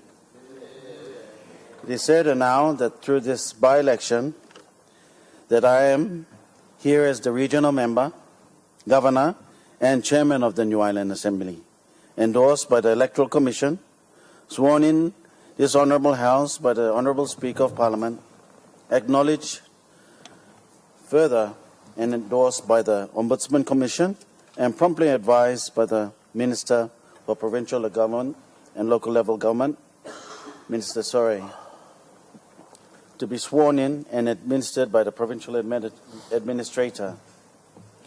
All this was done in good faith and in accordance with the statutory government and laws.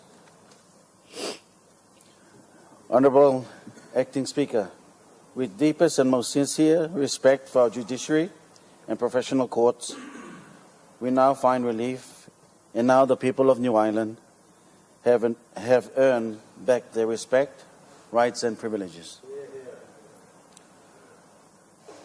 This is not the New Ireland way, or Passin New Ireland, what we went through. Now, me like talking more people belong New Ireland and PNG, that I sit here on this side of Parliament just as my father did after 2022 elections, supporting the Honourable Prime Minister Marape and his Pangu party, not only once but twice, supporting you, Prime Minister, in your leadership, in your commitments to our country and New Ireland. From launching the New Ireland International Airport, Caving Airport, and our proposed Caving Wharf, and continuous sealing of the Bulumiski Highway. Yes, Mr. Speaker, there was a fallout when the late Governor Sir Julius crossed the floor to the opposition, but this was not due to the Prime Minister's leadership, but because he was stripped from his own royalties by our local members who compromised to reduce also the provincial budget. But that matter now has been resolved. New Ireland provincial royalties belong to the provincial government, and I have just been recently reassured that we'll be reimbursed for the 40 million that was taken away. Mr. Speaker, Acting Speaker, by God's grace and mercy, an association transpired from the member of Caving and the Treasurer, Honourable Ian Ling Starkey, and the Pangu Party New Ireland to accept me as the regional candidate, fully endorsed by People's Progress Party, New Ireland and PNG. I stood unopposed. Mr. Acting Speaker, Pangu Party and PPP alliance was done in the beginning, back in 1968 to 75, from 75 to 82, in the infancy of independence. We maintained our relationship again in 2002 to 2007, 2007 to 12, 2017 to 22, and now today.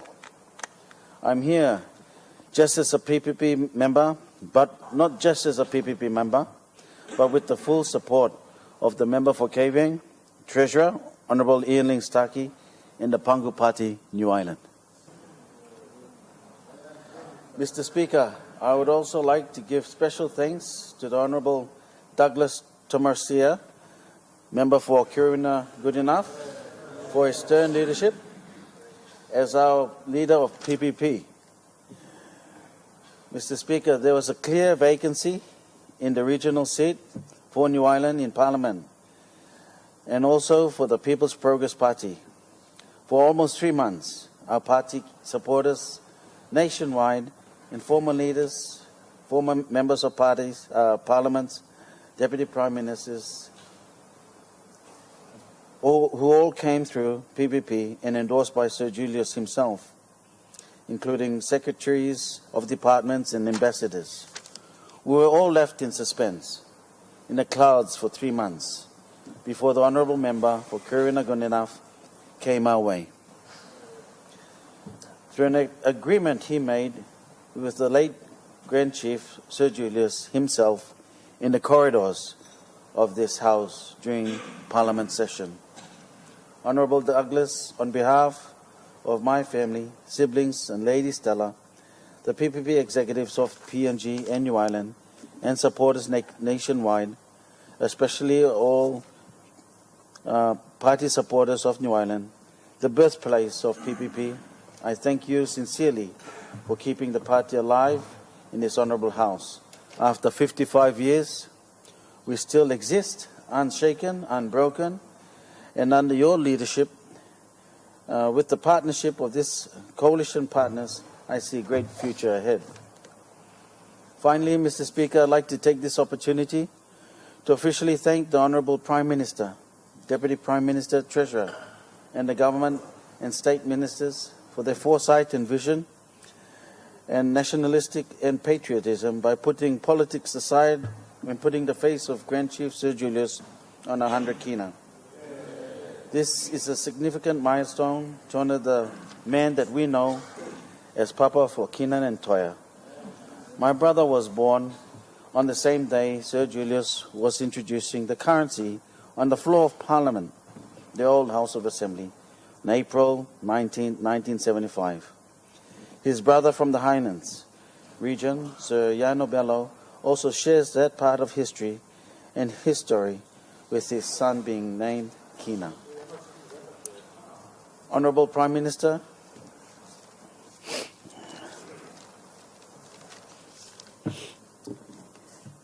definitely you're an honourable man with the respect you have shown to us all towards the pioneering leaders and founding fathers.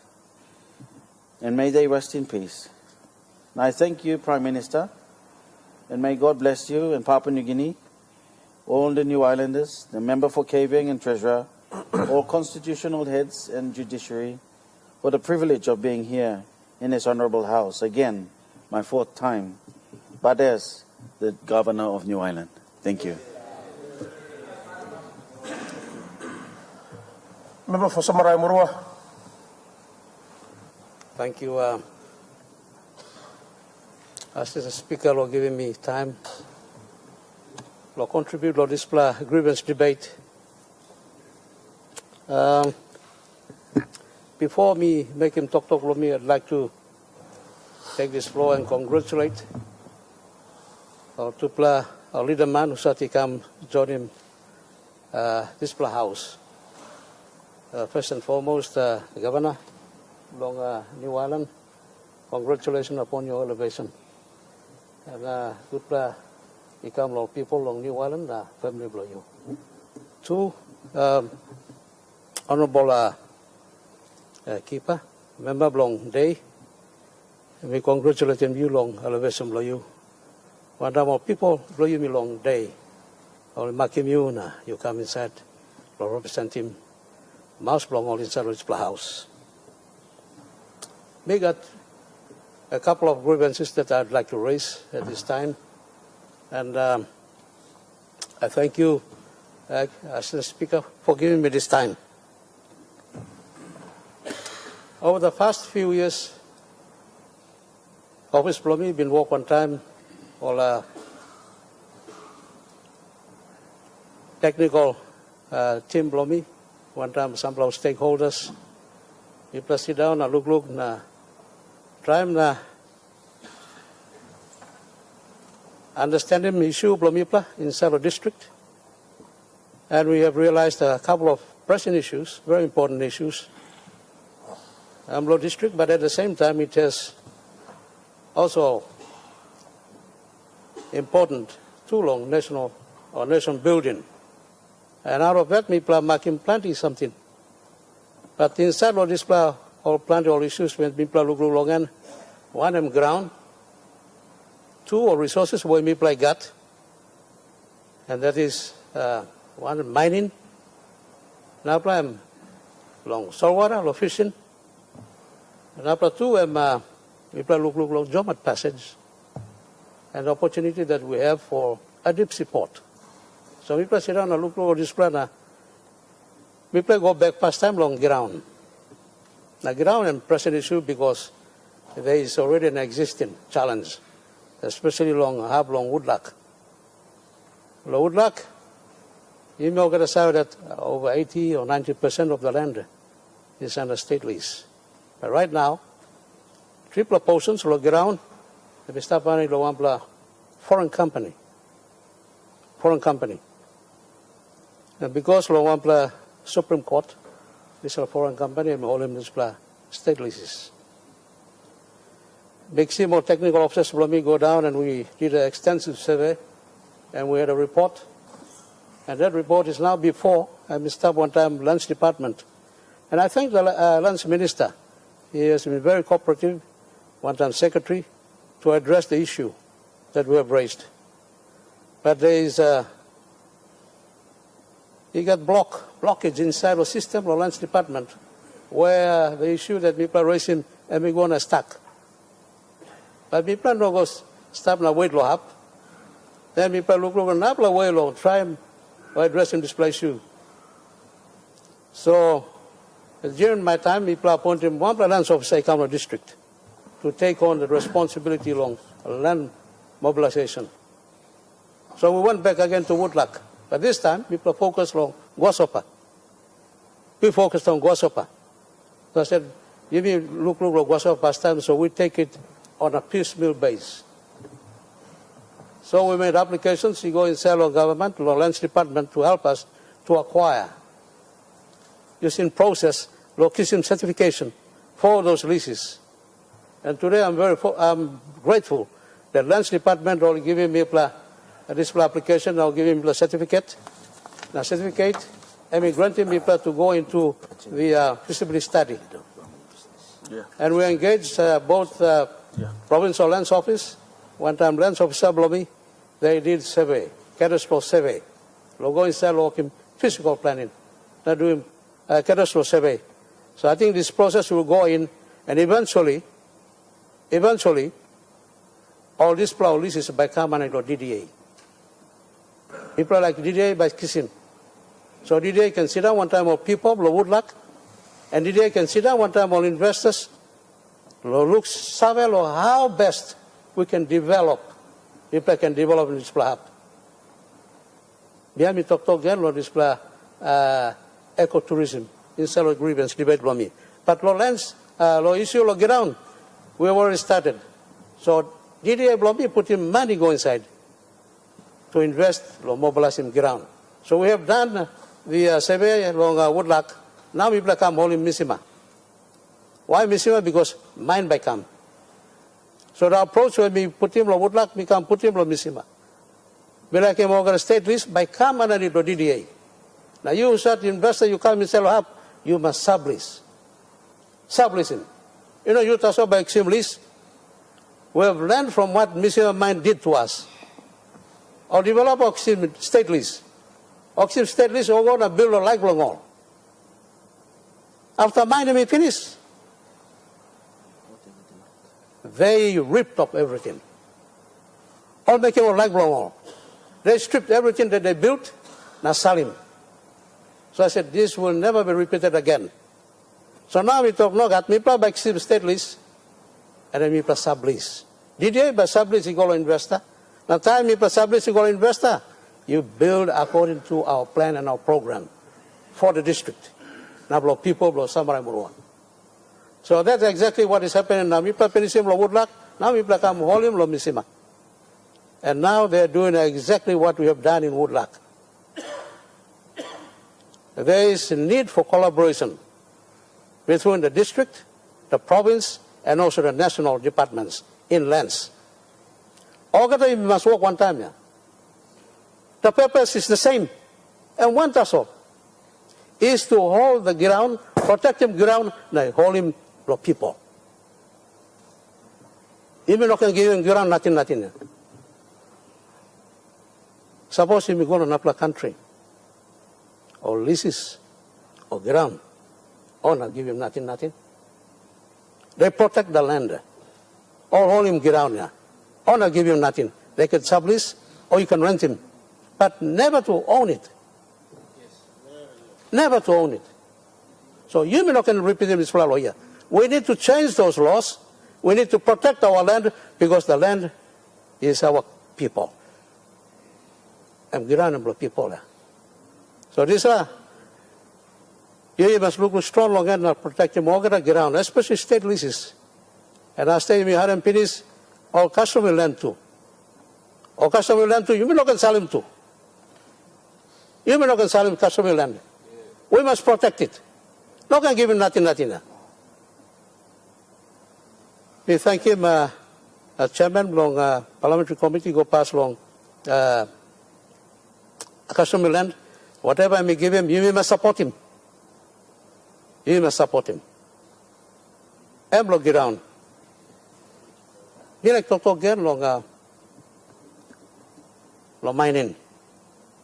In Salo District, we host a number of ELs, exploration licenses. Rossell Island, he got, Surest Island, he got, Missima, Miply got, he got a Woodlock, and we call him a couple of ELs plus 1 ML. And then we have one EL long, half long, Basilaki, Ikam Sidea, Ikam Mogeta long, Loani. But this EL,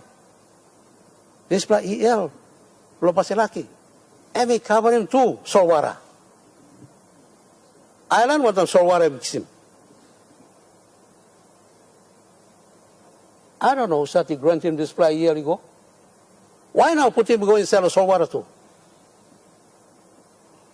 We need to investigate it further now. Suppose he is stopped yet, you may cancel him. Everyone can stop in sell Solwara. He put him on top of the ground tassel. No can give him sell Solwara. Why not me grant him this a year one time Solwara ego? Who should approve him? Why has that occurred? We need to go back. You go along all line, Usati, look out in this plan. We need to go back to MRA. Usat technical all line, approve this plan. One of Solwara. You may not can give him. Me plan all island, yeah. Our livelihood is in the sea, not on the land. So we need to investigate that further now. We need to cancel that, correct it. But let us go back to the ELs. There is great concern when we look at ELs. I saw in Missima, Kingston held the EL. All holy me go until recently. This EL, you may give him the octet in mind. Company blew him yet. But that EL was held for a long, long time. Why? Honourable Member, your time is up. You may conclude your grievance debate, please. Thank you. But let me make it short. Let me also say, ELs, you're not going to give him nothing. Only when you got money. You look low, balance sheet blow you. Suppose you got money, you may give him yearly goal you so you can develop it. Suppose not got, don't take it and warehouse it.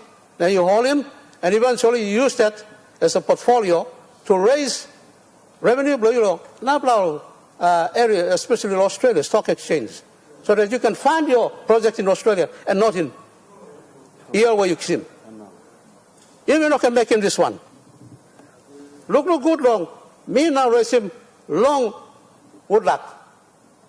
Woodlock all see me here, stop you go now give him more ML, go now. All no make you want mining. Why give them the ML? Stop him now. You must stop him. We correct this using our laws. Suppose all him for 1 year, 2 year, 3 year, how much time or renew, law ML, stop it now. Cancel him, they mix him. Cancel him, they mix him. Thank you. Me got district mining company blow me, buy me apply. Buy me apply, now mix him over a year, now ML, now me at me mine. Thank you. Member. Thank you. I think that's all. Thank you. Honourable Governor for NCD. Thank you, Assistant Speaker. Give me opportunity to contribute to grievance debate. Me got two grievances na me by try and balance him 5 minutes each or something else. But I'm long pla all talk yeah by Miss Kelly. Assistant Speaker and members of Parliament. Number one grievance is about this agenda blame me long since we come to Parliament.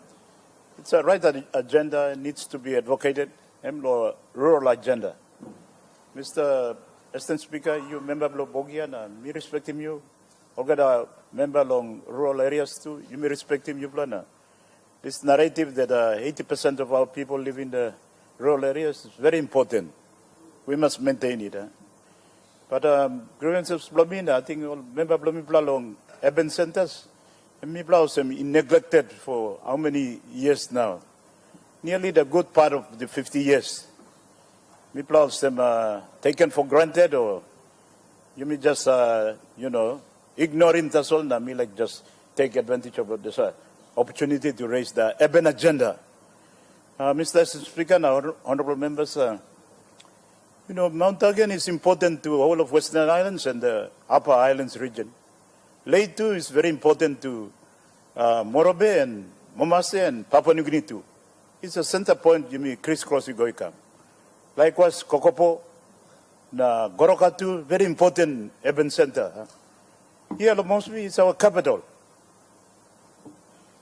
You play Kankai Navy, stablo you play Kankai up, you play stablongen, you play Kamna, stab good lawyer, family stab good lawyer, you play invest lawyer, working business lawyer. We try to make the environment, safety and security good so that all your interests, family play can stab good, and then you play can go back, develop in rural areas, district, and the entire provinces. So, Mipla line long urban centers, Mipla film sometimes you mean neglecting you mean equal attention in Okamlong all urban areas. Maybe Port Moresby you looking Mipla got big GST na. Then some of the time government help him you mean so you may get this loop side thinking of some Port Moresby maybe MXIM, so it's probably to the at the expense of other urban centers. So but urban centers Mr. Assistant Speaker, it's very critical to overall development. Government using down the urban centers here. All the corporates also send down the urban centers here. All church too all establish urban centers here. All the NGOs too establish urban centers. From the urban centers, you may go out and build them or provide service and open up the rural areas, the goods and services, market open up. So we are equally critical to national development. So it's about time to, you may thinking strong long, balance him, balance him, this narrative, thinking long, urban agenda too. Yes, rural agenda is important. 80% of our people live there. And this is a national challenge, Yumi too, Mr. Assistant Speaker and members of Parliament. The global trend, goals, by 2050, nearly 70% of the people of the world will be urbanized. Papua New Guinea, we are exceptional yet. About 80% or maybe you play line blue rural electorate, so you play advocate yet or some 90% or something also. And if that is the case, then Assistant Speaker and members of Parliament, Prime Minister, you must make him a goal. We must set a goal to say that we must maintain this equation, that we are going to defy the global trend and keep 90% of our people or 80% in the rural areas. And we must develop the strategy to make that happen. It could be part of the reset for the next 50 years. If we don't come up with the strategy, the global trend here, I'm hard here. Mr. Assistant Speaker, even big, strong countries, they I say like, all got strong law. Like China, almost stopping the rural urban migration. Now all people pull up along big cities like Shanghai, Beijing, Guangzhou. Shenzhen used to be a small town or small city about 30,000 people about 30 years ago. Now it's about 20 million people. Population come where? From the rural areas. So this is something that we like raising for us to think about seriously. Think about, balancing the two agenda, the rural agenda and the urban agenda. You mean like helping all rural people? You mean most of the people live there? Please, Mr. Speaker and members of Parliament, not at the expense of the urban centers, because urban centers, we are equally important. We must be given some attention and agenda, support too.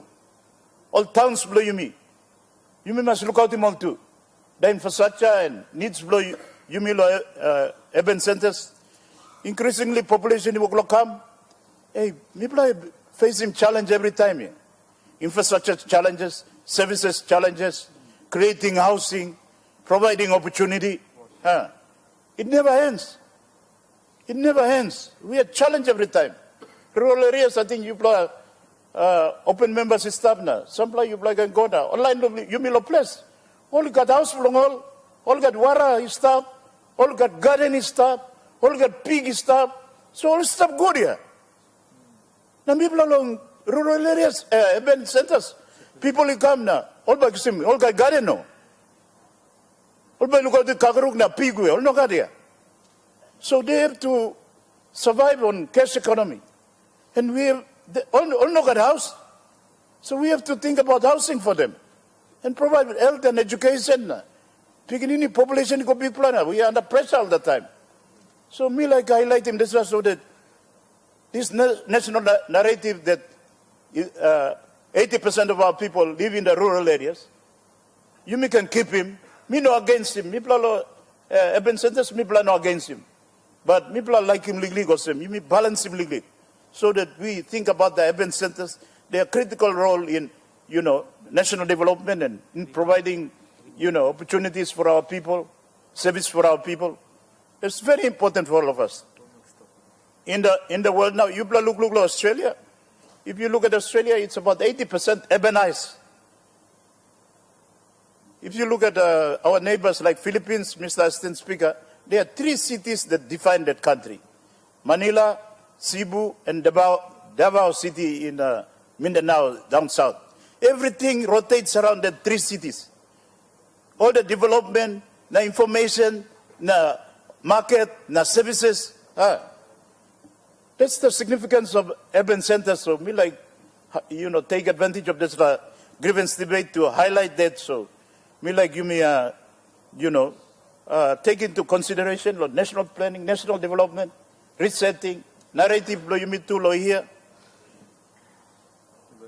My brother here from Western Britain talk all the time Hoskins Kimbe that's very important to urban centers in his province. Imagine if Kimbe collapse or Hoskin volcano up ipasimo. How will they function, this province of ours, Western Britain, looking after Papua New Guinea and contributing to national economy? So, must be, for example, Mr. Assistant Speaker, people no got cocoa, or coffee, or cacao, or people no got fish or timber, or no got gold, copper, oil too, but we still contribute nearly about 1/3 of the national economy come to Port Moresby through the different, business, sector, especially hospitality, service industry, accommodation or some real estate. We can contribute to national GDP too. If we build more houses to accommodate more people, housing, price goes up and down, we can also contribute to stimulating the economy. People are thinking long, mining, fishing, kind of thing. But the urban centers, if we invest in the urban centers, we can also contribute to the, stimulating and growing the national economy. So, me like advance him this slide, you can look somewhere long enough. Then, Mr. Assistant Speaker, on the 24th and 26th of this month, we will be hosting for the first time the Pacific Urban Forum. It's a forum that takes place regionally, but also globally too. It's a prelude to the World Urban Forum in Baku in Azerbaijan. This is a forum that all the cities around the world, they come and contribute ideas and share, experience and try to build cities to be better livable city, contributing to national economy, contributing to national development. So it's an opportunity for me hosting this urban forum, and we hope to after that have a national urban forum. So all the open member long Makimo urban centers, we will be inviting you all to come. So Deputy Prime Minister, Member Blue Lay, Member Blue Yumi Hagen, Minister, Member Blue Yumi Blow Kevian, Treasurer, all the member for Goroka, Member Blue Kokopo. We come and have this conversation with our Pacific counterparts, and then after that, Mr. Speaker, we should have a national urban forum where people do cities, the 4 cities of the country, plus all the towns. Second level town. Goroka is Governor, your grievance debate time is up. Second half, conclude your debate. Anyway, thank you, Mr. Speaker. Thank you. Time, yeah, grow is. Honourable Leader of the Opposition and Member for Chuave. Thank you, Assistant Speaker. My short contribution to grievance debate this morning. Just on the Connect PNG contracts that have been published and awarded by the government. We've announced for ECIPIC and we've also announced for Millen Bay. I'd like the government to really remind themselves about the promise that the good Prime Minister and the government made to the people of Simbu with respect to Karamui. And please announce next week that you've announced billion kina contracts here for ECIPIC and Karamui and Millen Bay. And we'd like to know how much you'll be allocating for Karamui to once and for all open up Karamui to Papua New Guinea, so it's no longer geographically delimited, and the people of Karamui can have access and effectively contribute to growing the Papua New Guinean economy. That's one, Assistant Speaker. Secondly, just on the opposition's role to keep, to enforce accountability and government scrutiny. Last year we've written to all the ministers of cabinet asking them on how the 2025 budget was spent as part of the ESON framework. And Assistant Speaker, it has just been shocking to see that of all the hard-working ministers of cabinet, that only one minister, the Honourable Anopala, the Minister for Department of National Planning and Monitoring, Sir Anopala, was the only one that responded with respect to MTDP, Vision 2050 and 2025 appropriations. Now, this is just an absolute shock, Assistant Speaker. If this is the level of transparency, good governance and accountability that ministers of cabinet are applying when scrutinized by the opposition. So it's really important, Assistant Speaker, that the country is fully aware, for example, of how much it cost to run the census, although you've said it before, but how much you received and how much you spent. It's important for the country to know how much exactly the Minister for Agriculture received and how he spent this money to promote the agricultural sector, to boost employment, to address youth bulge issues. It's really important for the country to know how much the Minister for Correctional Services received to improve the state of our prisons in the country, and so on and so forth. Now, to date, we're in the opposition, we're all in the dark, because you ministers of state, you ministers of cabinet seem to be beyond reproach. You don't want to respond. You don't want to come to Parliament and tell the country how much money you've received, public money, Assistant Speaker, public money, money that belongs to the people of Papua New Guinea, and how you've used this money to impact MTDP4 and Vision 2050. So, Prime Minister, it's on record. We've put follow-ups, and now it's also with the Chief Secretary. If you could, all these ministers, all these hard-working ministers, Assistant Speaker, if they could just tell the country how much they received in 2025, what they did with the money, and how we can gauge their performance. Thank you, Assistant Speaker.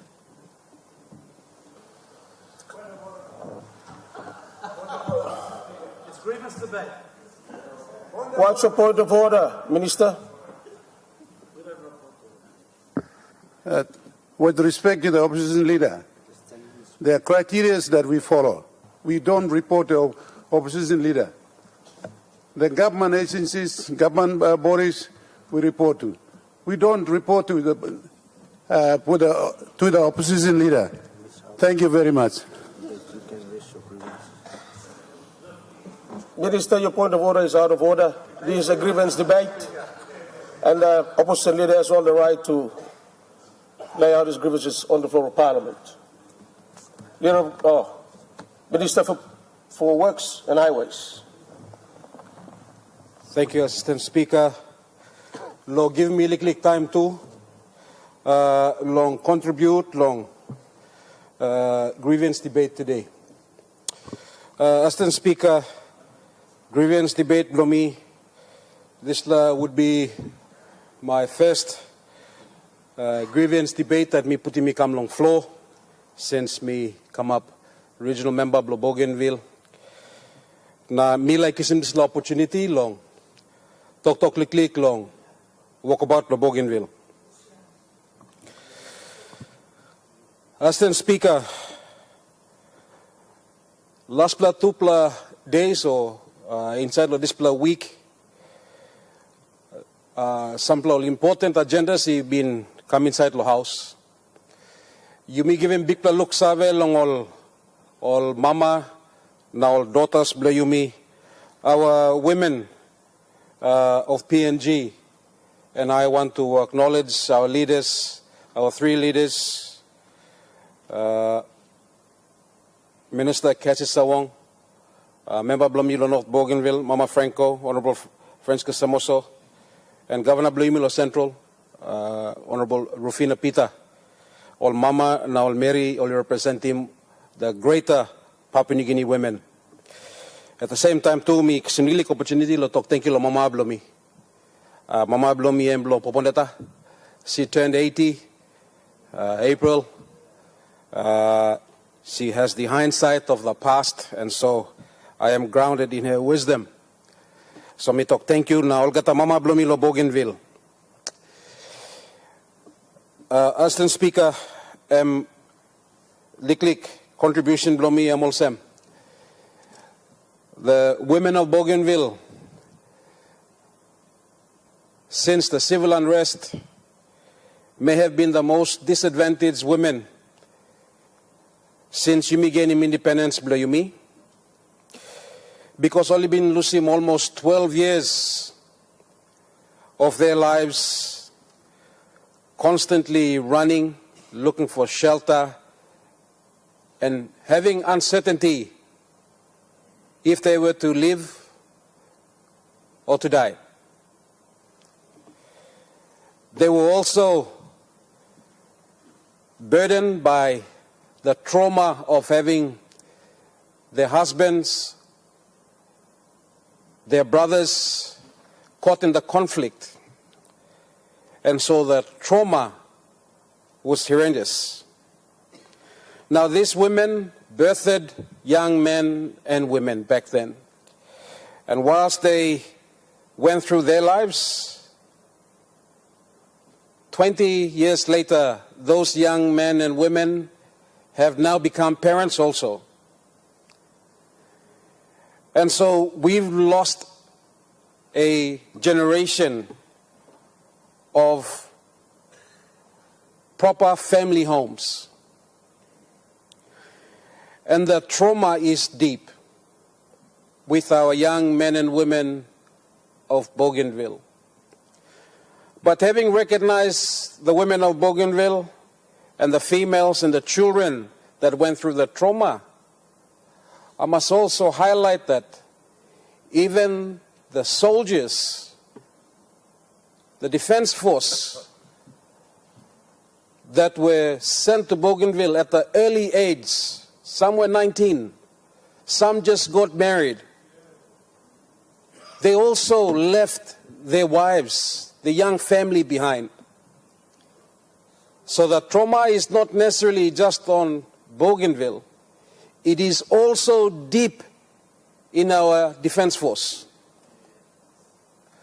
there has not been proper counseling of our families on both sides. And so, as the Speaker,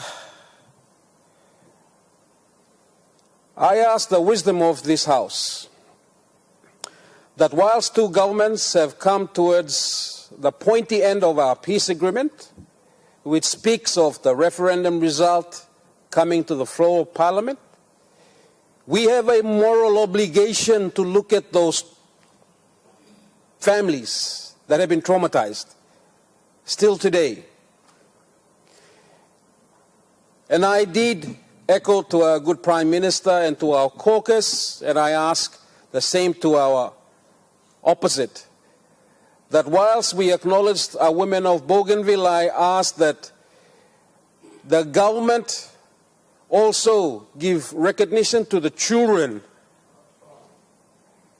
in terms of providing an opportunity, a quota for our young men and women to be institutionalized into our institutions, into our higher educations. Give them a portion so that they'll be properly placed into our universities, our technical colleges. It's the least we can do to appreciate our women, our mothers, and the children that have lost a good part of their growing up in their lives. And whilst we look at our children and our mothers of Bougainville, I also ask that our government look at the families of soldiers also in PNG. This is a collaborative approach towards real reconciliation, deep reconciliation. And at the year of reset, this must set a foundation for both Bougainville and Papua New Guinea in what was a significant point of event that changed the trajectory of this country. And I again want to echo and appreciate our Chairman for Customary Lands Committee. The issue that started the civil unrest, at the core of it was the identity of an indigenous person to his or her own land.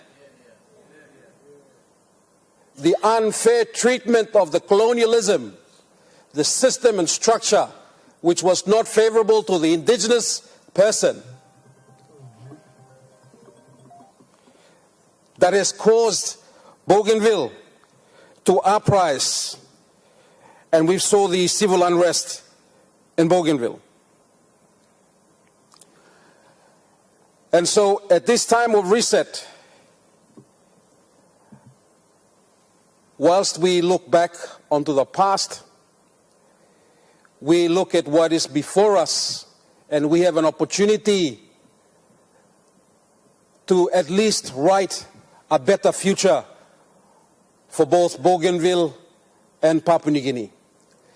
Whatever will become into the future, we will continue to be genetically entwined in PNG, geographically positioned forever until Big Maniata may come back. It is the system that Bougainville have spoken of that has been unfair to them. And as I said earlier, it was the agenda of land and identity.